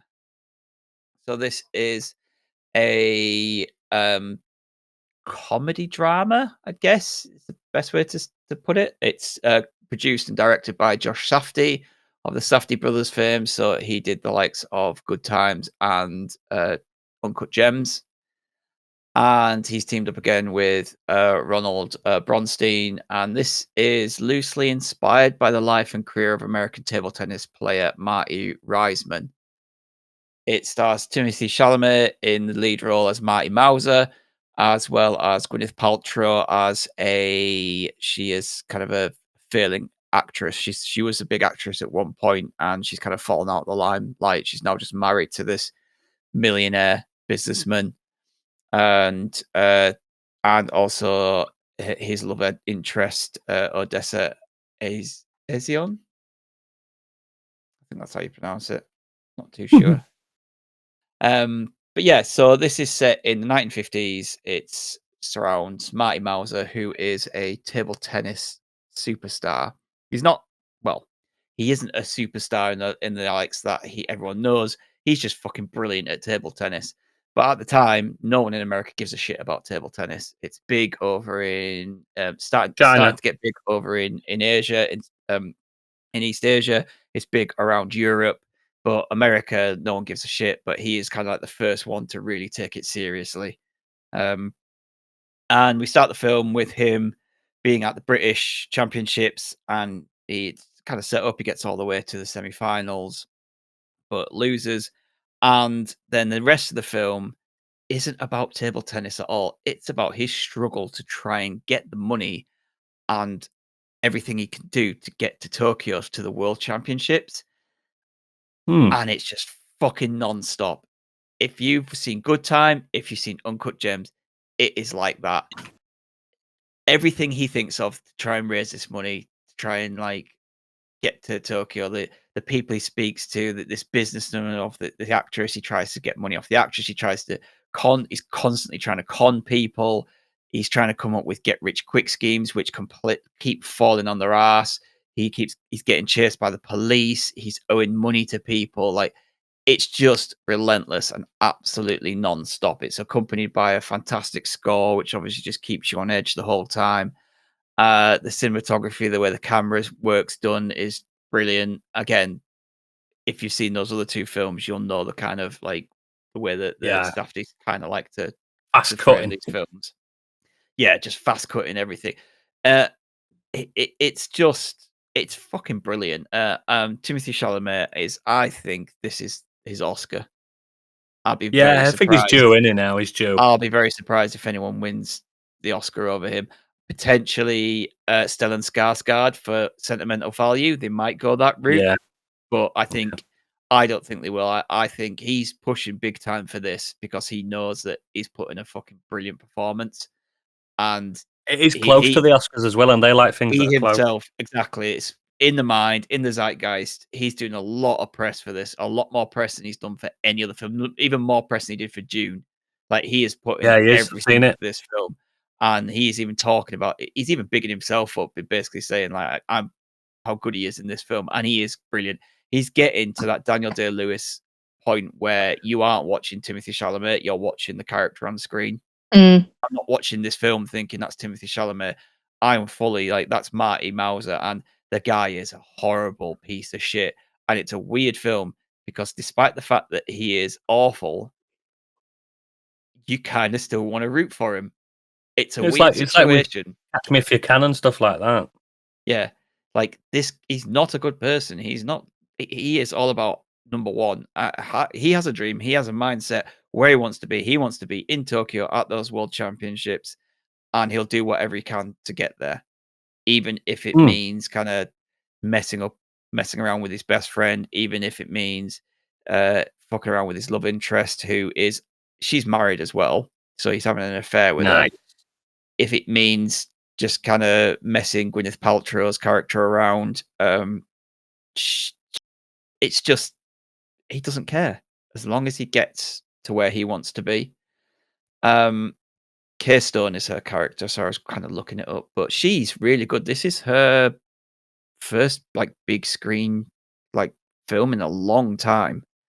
She hasn't done many things outside, I think, like the odd like cameo in MCU films. So this is like kind of her first big role in a while. You don't see her other than that. Yeah, but she's like she's really good in this as this like obviously agent actor. And yeah, the way he speaks to her, their first interaction, it's just it's brilliant. The dialogue is so good in this film. But yeah, I can't really say much else about it other than like I think it's really good. Other than watch it, yeah. I don't think it's not as tense as Uncut Gems. That thing had me like just feeling. That's just a panic attack in film form, isn't it? Stressful, isn't it? It's so stressful. Like this is stressful in times. There are moments where you shift in your seat or something happens and it makes you sit up a bit more and you're like, oh fuck, like how's he going to get out of this one, or what's going to happen here, or there's just ridiculous moments where he's finally settled down, great, this is happening. I'm not going to tell you what happens, but he gets to this hotel room and he settles down. It's like, oh right, time to breathe. And all of a sudden, something completely wild and unexpected that no one would ever have guessed this is going to happen at this moment happens. And you're like, oh, for fuck's sake. Like, now it's just like, even he's just like, oh my God, what is going on now, right now? And you're just watching it going, oh, the police have turned up, fucking hell, the paramedics are there. It's crazy. But yeah, it is really, really good. Maybe kind of pointing towards which Safdie brother has the talent when it comes to behind the screen. Because the Smashing Machine was the other Safdie not brother. Very good. And that wasn't as good. No. So, but yeah, but Benny Safdie does a lot more acting, doesn't he? He does. He was in Oppenheimer and stuff, wasn't he? Yeah. And he was the bad guy in Happy Gilmore 2. Yeah, Happy Gilmore 2. Yeah. Yeah, this is great. And if you were worried about this, when I saw this, I went, oh, a drama about table tennis. That'll be exciting. It ain't a story about table tennis. Table tennis is the means to the end. Like, it's like he's about MacGuffin. Yeah, it almost, yeah. It's he wants to get to this table tennis competition, and there is table tennis. You see him playing it, you see him hustling people and stuff like that. But and the table tennis scenes are really well shot. Like they actually look really exciting and make it look really exciting. But that's not the heart. That's not the film. The heart of the film is watching him I'll just check it out. rush everywhere, all over New York City. Yeah, Cool. very Sounds good. awesome. Sounds awesome. Right then, I'll quickly round it off. The only thing I've really watched that's new has been the end to Stranger Things. Come to an end. I'm not going to particularly spoil anything, but feel free to spoil stuff if you want. But I don't want to spoil anything. I just want to give my thoughts to a show I've watched. How many years have we watched it now? 9. Feels like forever. 9 years. 9 years. So 2016, I think it started. Yeah. the only other show that felt At the time the Division 1 came out. the only Great. the only other show that's felt like I've gone through it from beginning to end was The Walking Dead, and the quality on that dipped very dramatically. Oh, yeah. But I still watched it all. But Stranger Things, contrary to the internet's popular belief, I think it ended very well. Yeah. Yeah, I was very happy with the ending. ending. People was like, and again, no spoilers, not enough people died. I'm like, what the fuck do you want all these kids to die? What the fuck's wrong with Can you? I just check? Has it ended now? Yeah. Okay. Never. I think they are doing spin-offs though, aren't they? Yeah, but the spin-off not later on. Spin-offs Mm. between Yeah, it's seasons. an animated. Oh, spin-off. okay. Animated, so it's not. So there's going to be no more story for the guys, and I think it honest to God, as prestige television goes, you can see where the money goes into this final season. It felt every episode felt like a film. It did. Every episode- That's exactly the thought that I had when I was watching it, especially the very last episodes. Like there was a it lot felt of like a money. film. It even starts like a film. It's got like a cold start, and it's got like no dialogue for a few minutes. And I was Lost it just as like, a film in my letterbox. I usually don't put Yeah, 'cause you go TV to cinema to see in it, my couldn't you? letterbox, but I'm like, but yeah, I was like, this is down. It's called the finale. It's 2 hours and 15 minutes long, Yeah, it's a whatever it is. Right, that's a film to me. it felt like a film. I feel like, and you can see the difference because me and my wife watched them straight away. We watched the second to last, then the last one. They upped the cinematography in the last episode. They upped it to be watched in cinemas. They made it. Yeah. They used some IMAX footage, believe it or not, in some very small scenes, and it felt like a film to end it. And I swear to God, this show got better the more I learned about Dungeons and Dragons. Believe it or not. Because a lot of the dialogue, a lot of what they're saying, a lot of what they're doing, the people that don't know anything about Dungeons and Dragons, why did he do that? I'm like, because to these kids, they're playing Dungeons and Dragons. So they're doing Dungeons and Dragons style Hail Marys with things. Yeah. Well, Almost down to like specific like spells and stuff where you can see what they're doing is What Great. The fact that they call the the fact that character they've and stuff. they've named all the baddies, and no one's gone, what we called them that for? Because we've just named them that. Like everyone knows the big baddie Vecna is in like this. what you're on about. Yeah, Vecna's never called himself Vecna in this whole No, they just show. call him Vecna. They just call him in, and everyone just rolls with it, apart from Hopper. Yeah, Hopper's like, what are you Yeah. talking about, you little nerds? I watched because this final season was released as 4 episodes, then 3, and then 1 and split. I think what they should have done is just a week after each other, leading up to that last Week after each episode, other. personally. Yep. But after that first 4, I was agree. like, fuck this. I went back and rewatched the whole thing. I binge watched. It holds up, doesn't it? Yeah, I binge watched between that 4th episode up to Boxing Day, and I was like, right, I've got to get this in. So on Christmas Day, I had 2 episodes left. I was like, fuck it, I'm going to sit and. I was talking after to all my pal about stuff is it. done, watch My pal were like, I'm not even into Dungeons and Dragons. I like this. I went, no, it's not about Dungeons and Dragons. That's just part of it. The fact is, you like season 1 because it reminds you of like Stand By Me and E.T. and all these 80s classics. You like, everyone kind of dislikes season 2, but I didn't hate season 2. But season 3, you like this because of this. You like season 4 because of that. And you like season 5 because of that. And it was only really that one episode in season 2, wasn't it? That was particularly bad, and they couldn't sort of brought that back round a bit. Yeah, they brought it back round. If I rewatch, it's like I watched the start of it and the end of it, and I skipped all that shit in the middle. I was like, I don't care. I know what happens. Yeah, it's crap. But I think ultimately the Duff Brothers did something special with this because they had this idea on the pipeline for years, didn't they? Before it even got greenlit and stuff. And I think they saw that vision to its absolute conclusion, and I'm very fucking happy. You go online and people are, I want this to happen. Why is there a gay in it all of a sudden? It's like, it's not about the fact that there's a gay in it. It's not even all of a sudden. I know. It's been gay since day one. Yeah. They talk, they mention things about how we've this and this about him and this about him. And then in season 4, it's like it's way out there that he's like but no one's moaning about the lesbians in it, Stig. That's the thing. No, it's No, I mean, not to one's mention mentioned as that. well, like it's set in the 80s. If you're going to come out, that is a fucking Big deal. massive thing. It was illegal. in the Midwest. Yeah. It was illegal where they were. It was illegal to be gay. That's why it was a big thing. So I think it's poignant. Yes, by season 5, you know these teenagers are no longer teenagers in real life, but that's because you know who they are in real life. The same with Harry Potter, wasn't it? They weren't fucking kids by the last Harry Potter. Yes, Harry does have fucking 5 o'clock shadow on the last Harry Potter. you look past it. Stop picking at it. I think this was a TV moment to me, bigger than like Better Call Saul moment, because that was massive. Bigger than Walking Dead. I think it's probably the biggest TV like zeitgeist moment I've been a part of. Released figures yet? Hang on. I think it's the biggest one I've ever been a part of, and it was just lovely to be a part of it. And I'm just really happy that it's ended. And at the end of it, I was tearing up. I was like, I grew up with these fucking kids. And it's not a spoiler, but there's like flashback moments where they're just going back to where they were. They were so young. Your baby. Such little marshmallows. Yeah. And just like how I grew with this show. I was like, fucking Dungeons and Dragons. By the end, I'm like, I know what you're talking about. It just felt like I'd had a personal growth through it as well. And the music is iconic. The fucking acting it's actually genuine for TV. It's good. It's really good.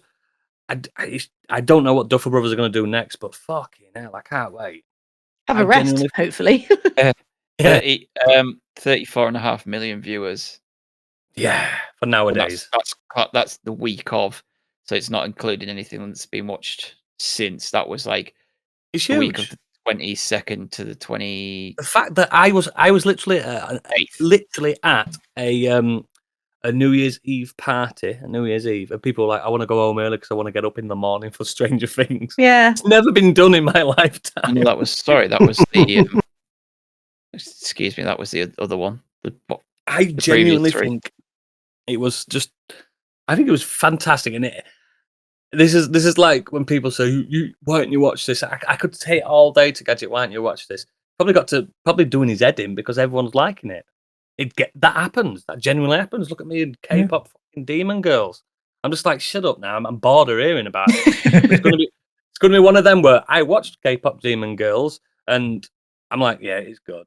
And then Gadget's gonna watch this one day and go, yeah, it was good. That did you put in our group or Discord that you don't like anime? Really, I didn't realize that. I'm not an animation guy. Like you all loved all these Spider-Man films. You never heard me saying it, did you? Crazy. I'm not a Pixar guy either. Crazy. Surprises me. Why? Because they're great films. Because it's good. I'm not a massive fan of anime. Really, I'm not like maybe. Not a big cartoon guy either. I'm not a big cartoon. I don't watch anime, as in Blue Eyed Samurai, K-pop Demon Hunters, Spider-Man, Arcane. Watch Dragon Ball growing up and Attack on Titan as an adult. It's not really a thing for me. But yeah, Stranger Things exceeded my expectations. I thought it was brilliant. Did you watch it with a group of people, Candy? Because I don't think it's a show you watch on your own. I watched it by myself. Oh, that makes me sad. Yeah, I watched it on there. I haven't seen the ending yet. I mean, I think the ending was possibly longer than the Lord of the Rings ending, but there was one moment where it's kind of like they're saying goodbye to their childhood almost. And more than anything else, that's the bit that got me. We've all done it. We've all gone out to play for the last time. There's a little bit, and I'm not going to say who or why, but there's a little bit where there's a ceremonial, but without being ceremonial, passing of the torch to the next generation around a table with some dice. And I was just like, like, that's so huge. And it made me fucking cry. So we had to wait. I had to wait all day because Kate was working on New Year's Day. Amelia was just like, I'm not waiting for you. Not go online. She stayed up and watched it. 12-year-old, she stayed up till and she was not only that. It's like she started doing a rewatch of the previous episodes. You know, and she goes, Netflix crashed "Gonna at finish." 1 o'clock. She did go to sleep till 5 in the morning because she was like, "I'm staying up to watch it." Fair enough. Fall asleep. It's a holiday My too. kids love it. My kids loved it as well. It was Yeah. just a proper family experience, and you don't get that anymore with television. And I I'd think stay off everything. Like I loaded up Instagram once by mistake and she went, nope. Yeah. it's still everywhere. When you look online, it's just absolutely that's what my moment. And algorithm I'm is so happy now. to have been part Yeah, of it. I was happy. I think the series, like I say, they could have released it better. I think some of the episodes, I don't know, like as a whole, dragged a little. Yeah, but they were doing it on purpose. And having done a rewatch of all of it, you can kind of see some of the flaws. But in general, like it was great, and like this, I was really happy with the finale. I was pleased with it, and people wanted a Game of Thrones style finale where everyone fucking dies. The final blow was fucking brilliant. Brutal. Loved it, and Derek MVP 100%. Yes, loved delightful him. Derek. Yeah. And suck my body fat positive, one. body positive Derek. Everyone loves little Derek, and I think again the guy who plays Vecna, he needs to get some acclaim because I didn't realize that's his fucking voice. Yeah. I thought he were a fucking robot voice or something. No, he's doing it. He does it. He does it when you ask him in press junkets. He just does it. He's great. Whoa. Switching up between like Henry and Vecna. Henry and Vecna, and like the difference between the two is fucking great. Do you know he needs some fucking credit for that shit. The appearance between 4 and 5, like he had to kind of rebuild himself.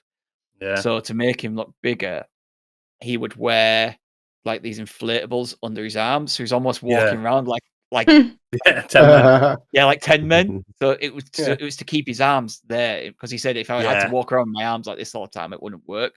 So his whole suit was like built so he'd walk around like jacked. Oh, that's cool. I think he's a great modern day villain. I think he's going to be up there. Brilliant. Some of the best. Obviously, it's very kind of Freddy Krueger coded, isn't it? Like in your dreams. Took a lot of inspiration from that. But again, an 80s villain. That's why. Yeah. And the speech. I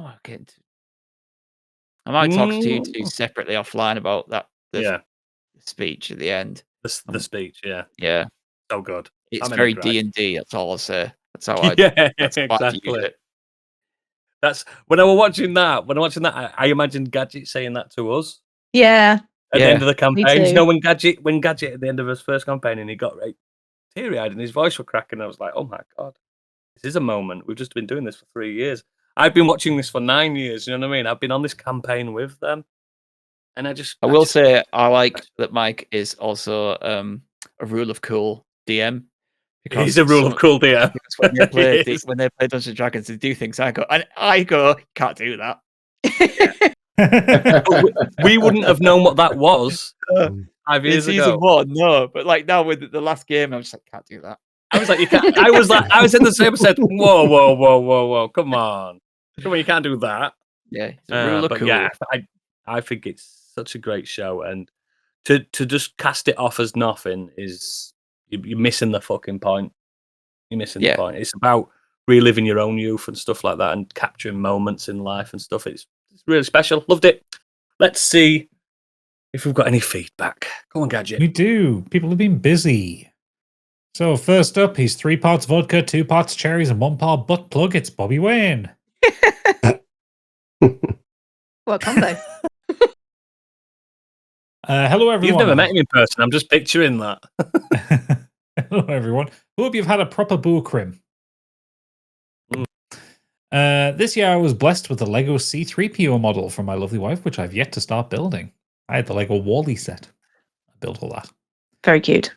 Media-wise, I caught up on a few films and series I'd actually booked, and as I'd actually booked annual leave for once.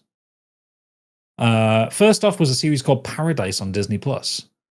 Paradise starts off as a whodunit murder mystery as we follow Xavier Collins, a Secret Service agent who finds the US president, played by James Marsden, dead in his bedroom.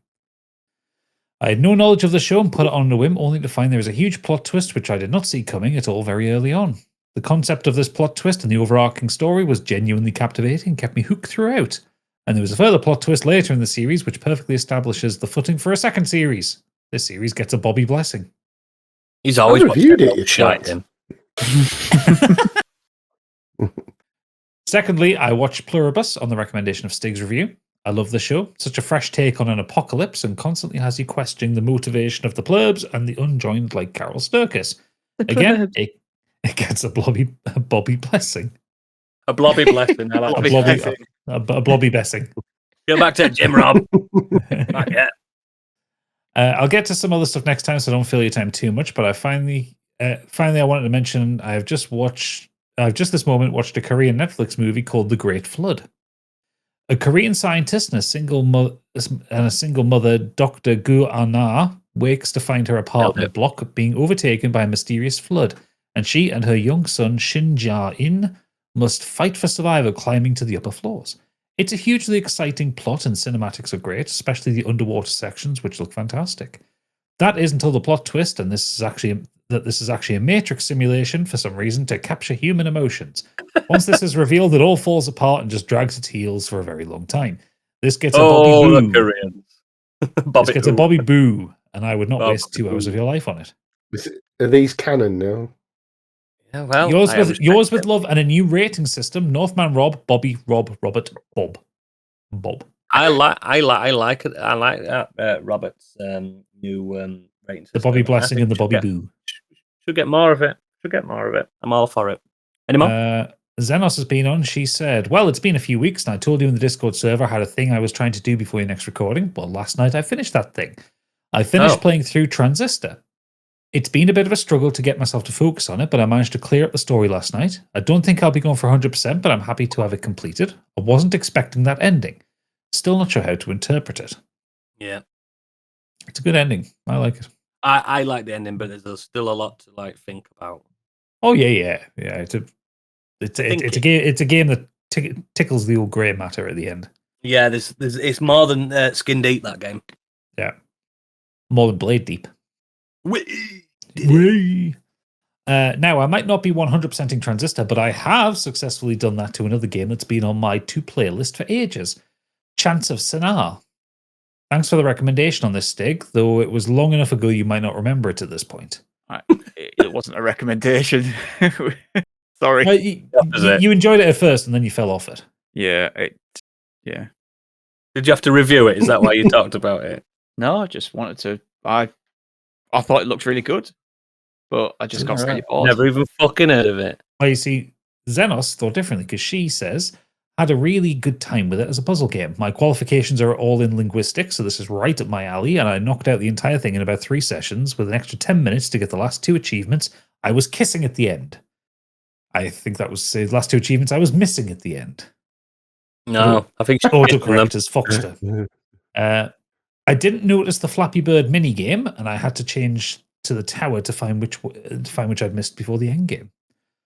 One more thing. Remember that game I said I was waiting to see on sale, but was inevitably going to pick it up when it was? Well, it went on sale, and so I've been playing Demon X Machina Titanic Scion. Finally. This is the sequel to Demon X Machina from a few years ago, which was a big mech game, sort of like Armored Core, but I couldn't get on with the original. The sequel, however, has you using power armor exoskeletons instead of mechs and feels much faster as a result. The open world exploration is also much more to my taste than the strict mission structure of the original. I'm mostly zooming around in the air, peppering things with lasers and hoping they don't hit me while my heavier armored friends draw fire. It's good. I agree. I'll pick it up at some point on PC. Yeah. Mike Holster has been on. He sent 2 messages. Happy New Year, fellow escapees. Greedy. Do we charge him for 2? He does pay us. He's a patron. Okay, fine. Okay. I've been playing the Lego Horizon game, and it's quite fun for a PS Plus game. I'm on to book 7 of my re-listen of Dungeon Crawler Carl, but I've got my next listen lined up. One of my friends recommended We Are Legion, brackets We Are Bob. Yeah, those are good books. I've read those. They're really good. TV-wise, we started The Good Doctor. Imagine crossing house with Grey's Anatomy, and I'm unsure about it. The bits where the main character essentially solves medical problems with autism are good, but the running of the hospital and the personal affairs just feels the power of autism. No, that's literally what it is. He's an autistic doctor, and he has like meltdowns, but then that helps him me. solve I medical issues. loved it for ages, and then it just. And I bet it people are jumped like, shock. we're not using this kid. He talks shy, and at the end, he's like, it's lupus. Oh. Pretty much. I only seen one clip of him just shouting, "I'm a doctor" over and over again. Yeah, that's when he Oh, was I can't stand that shy. Grey's Anatomy needs to go in bin and all. House was good if you just kept past the fact that get past the fact that he's committing medical crimes on a daily basis, but you know, He should be stricken off. caught up on some films too, starting with Death of a Unicorn, which was ridiculous fun, meaning that it was both ridiculously stupid but fun. I understand it's not for everyone, but I enjoyed it. I think Stig told me to watch it. Yeah, Stig mentioned it last time. What? Sorry. Death of a Unicorn. Oh, yeah, I think I talked about. I talked about it. I watched it with what's her name? Winona Ryder Jr. What's her name? Oh, Jenna Ortega. That's the one. Yeah. Winona Ryder Jr. Fucking hell. No, I got it. Remember her name, and that's what she's like. I had Christina Ricci in my head at one point. She'd have counted Christina Ricci Jr. as well. The new goth. Wake Up Dead Man was a good installment of the Knives Out series, bettering the second, but not quite taking the top spot from the first one. I watched that over Christmas. I fucking loved that. I thought that was great. Same. I thought it was brilliant, and I liked it. The fact that, like Stig said to me, it's not just about Benoit Blanc, and he took a back seat to let somebody else. Well, for the first 40 minutes or so, and then he just pops in. I think it makes the film better. I think that makes the film better for it Yeah. because you get to see him from someone else's perspective. I just think the first one was so good that the others can't seem to match that. Justin's best. Anyway, I mentioned on the Discord, but if I could change my film of the year, then I'd pick Sinners. It was a phenomenal piece of cinema. I'm sad I didn't make it to the cinema to see it. It's great. Lil has been busy with one of her Christmas presents. She got a resin dice making kit on her first set with quite a few bubbles in, but with a bit of practice, her second set looks awesome. And once she's made packaging, they'll be on the way. They'll be on the way up to Gadget because she wanted to make him a set because he sparked my interest in D&D. His kids he fucking gets it all, does he? He gets all the fucking credit. So that was the end of his first message, and then his second message starts, "Oh fuck, Stranger Things finished too. How the piss did I forget about that? I loved it, and I can't go into it much because people don't like spoilers. And Fred has been cutting about quoting Edgar Allan Poe because he bought his greatest works with his Christmas money." Oh, really? Oh, now we're talking. That kid's growing up goth. Now we're talking. Bit of Poe. And last up, we have Bjorn Boy, Angry Kurt. I don't know why I called him Bjorn Boy. For some reason, I thought I don't know why. Bjorn Borg. I was thinking of Bjorn Borg. He's from Sweden now. Yeah. Games-wise over Christmas. Meatball, Angry Kurt. Yeah. Games-wise over Christmas, I was predominantly playing Metroid Prime 4. My expectations were low for it, given the critical consensus, but I was pleasantly surprised by how much I enjoyed it. The last section was a slog, but overall I loved it. The way Samus feels to control is just as good as Dread, but in 3D, and had a nice pacing to it up to the end. Also some great bosses. A lot is made about the NPCs, but I pretty much ignored them in the story, so that aspect didn't bother me. Yep. I've also gone back to the Crew Motorfest, but this time on PS5, carrying over my save from the Xbox, but I won't bore you with that. Good. Film-wise, I watched Wake Up Dead Man, which was great, and my second favourite in the trilogy after the first. And I watched F1. That was a good romp, but had some minor quibbles with the script and lack of authenticity, which only F1 fans would notice, but I don't think it would have taken them that much extra effort to make it authentic for the fans. Overall, it was a good racing film, though not as good as Rush or Ford versus Ferrari. Or Days of Thunder. TV-wise, I watched Pluribus, which was great, and now on to the final season of Dexter. You have my sympathies.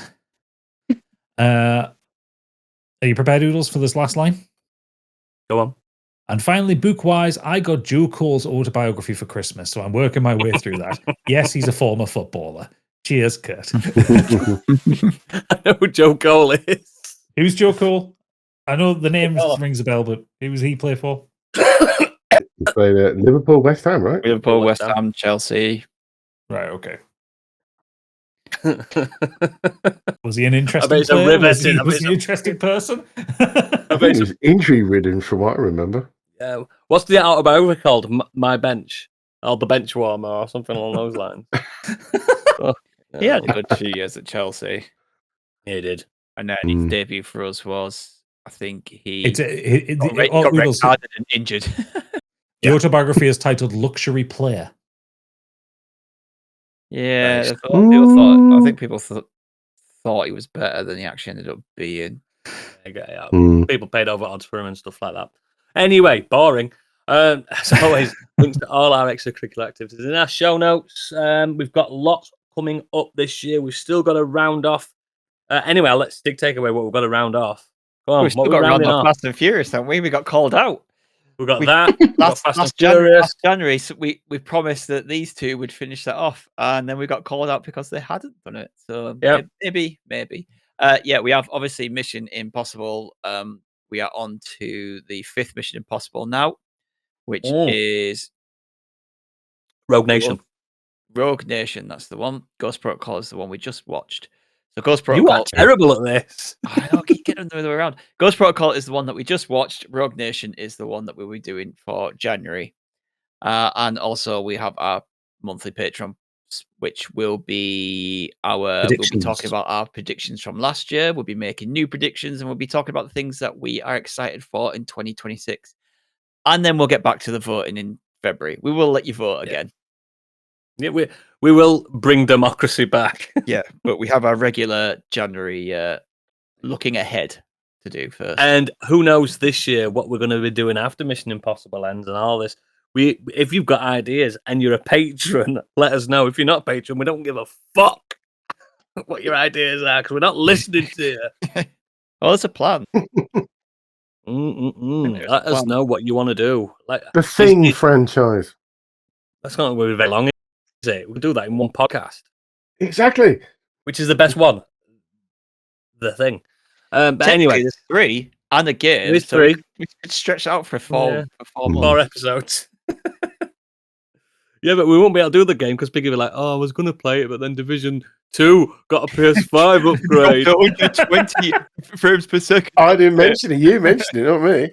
And I had to play it. Me and friend of the show, Enflem, we went around and did all this, and we got new hats. They've introduced new hats. Fucking joke, mate. Anyway, this is just where we'll end it. Go on. Let's move on to the end, which we like to affectionately call kind of the end. It's the end of sanity. It's the it's Candyland.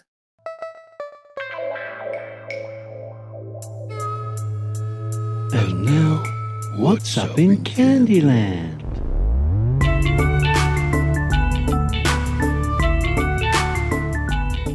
Well, actually, this is off the back of having watched I Swear, and Gadget's had a little bit of a sneak preview of this one because I think I texted him about 3:00 in the morning a couple of days ago. However, I feel sorry for Gadget's text. He gets something from every one of us every so often. Gadget, we need your advice.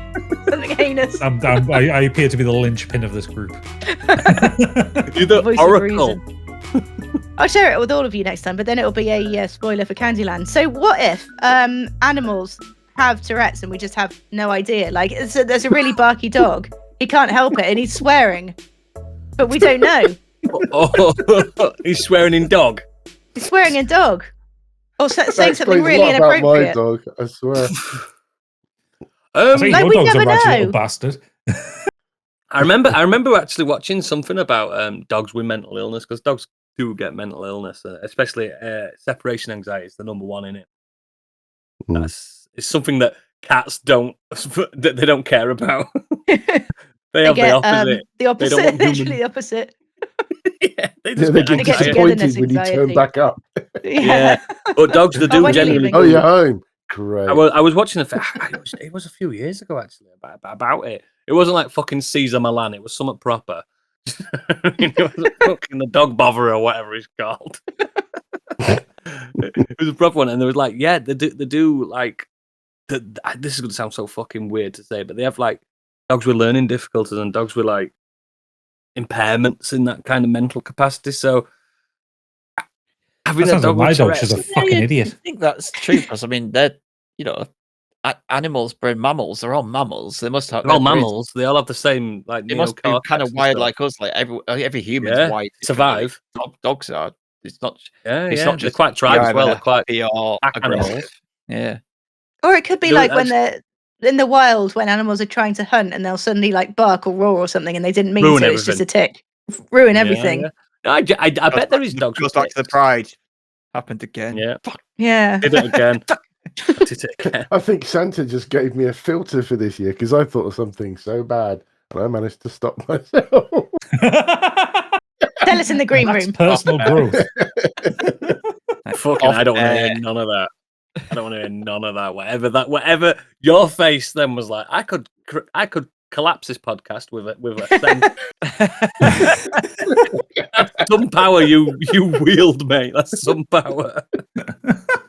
Oh, Proving that you don't have Tourette's yourself. I think there is something to that. The first Candyland this year that I've agreed upon, and the only Candyland this year. That's probably why. But I reckon there's probably some facts to that. I bet there could. Yeah.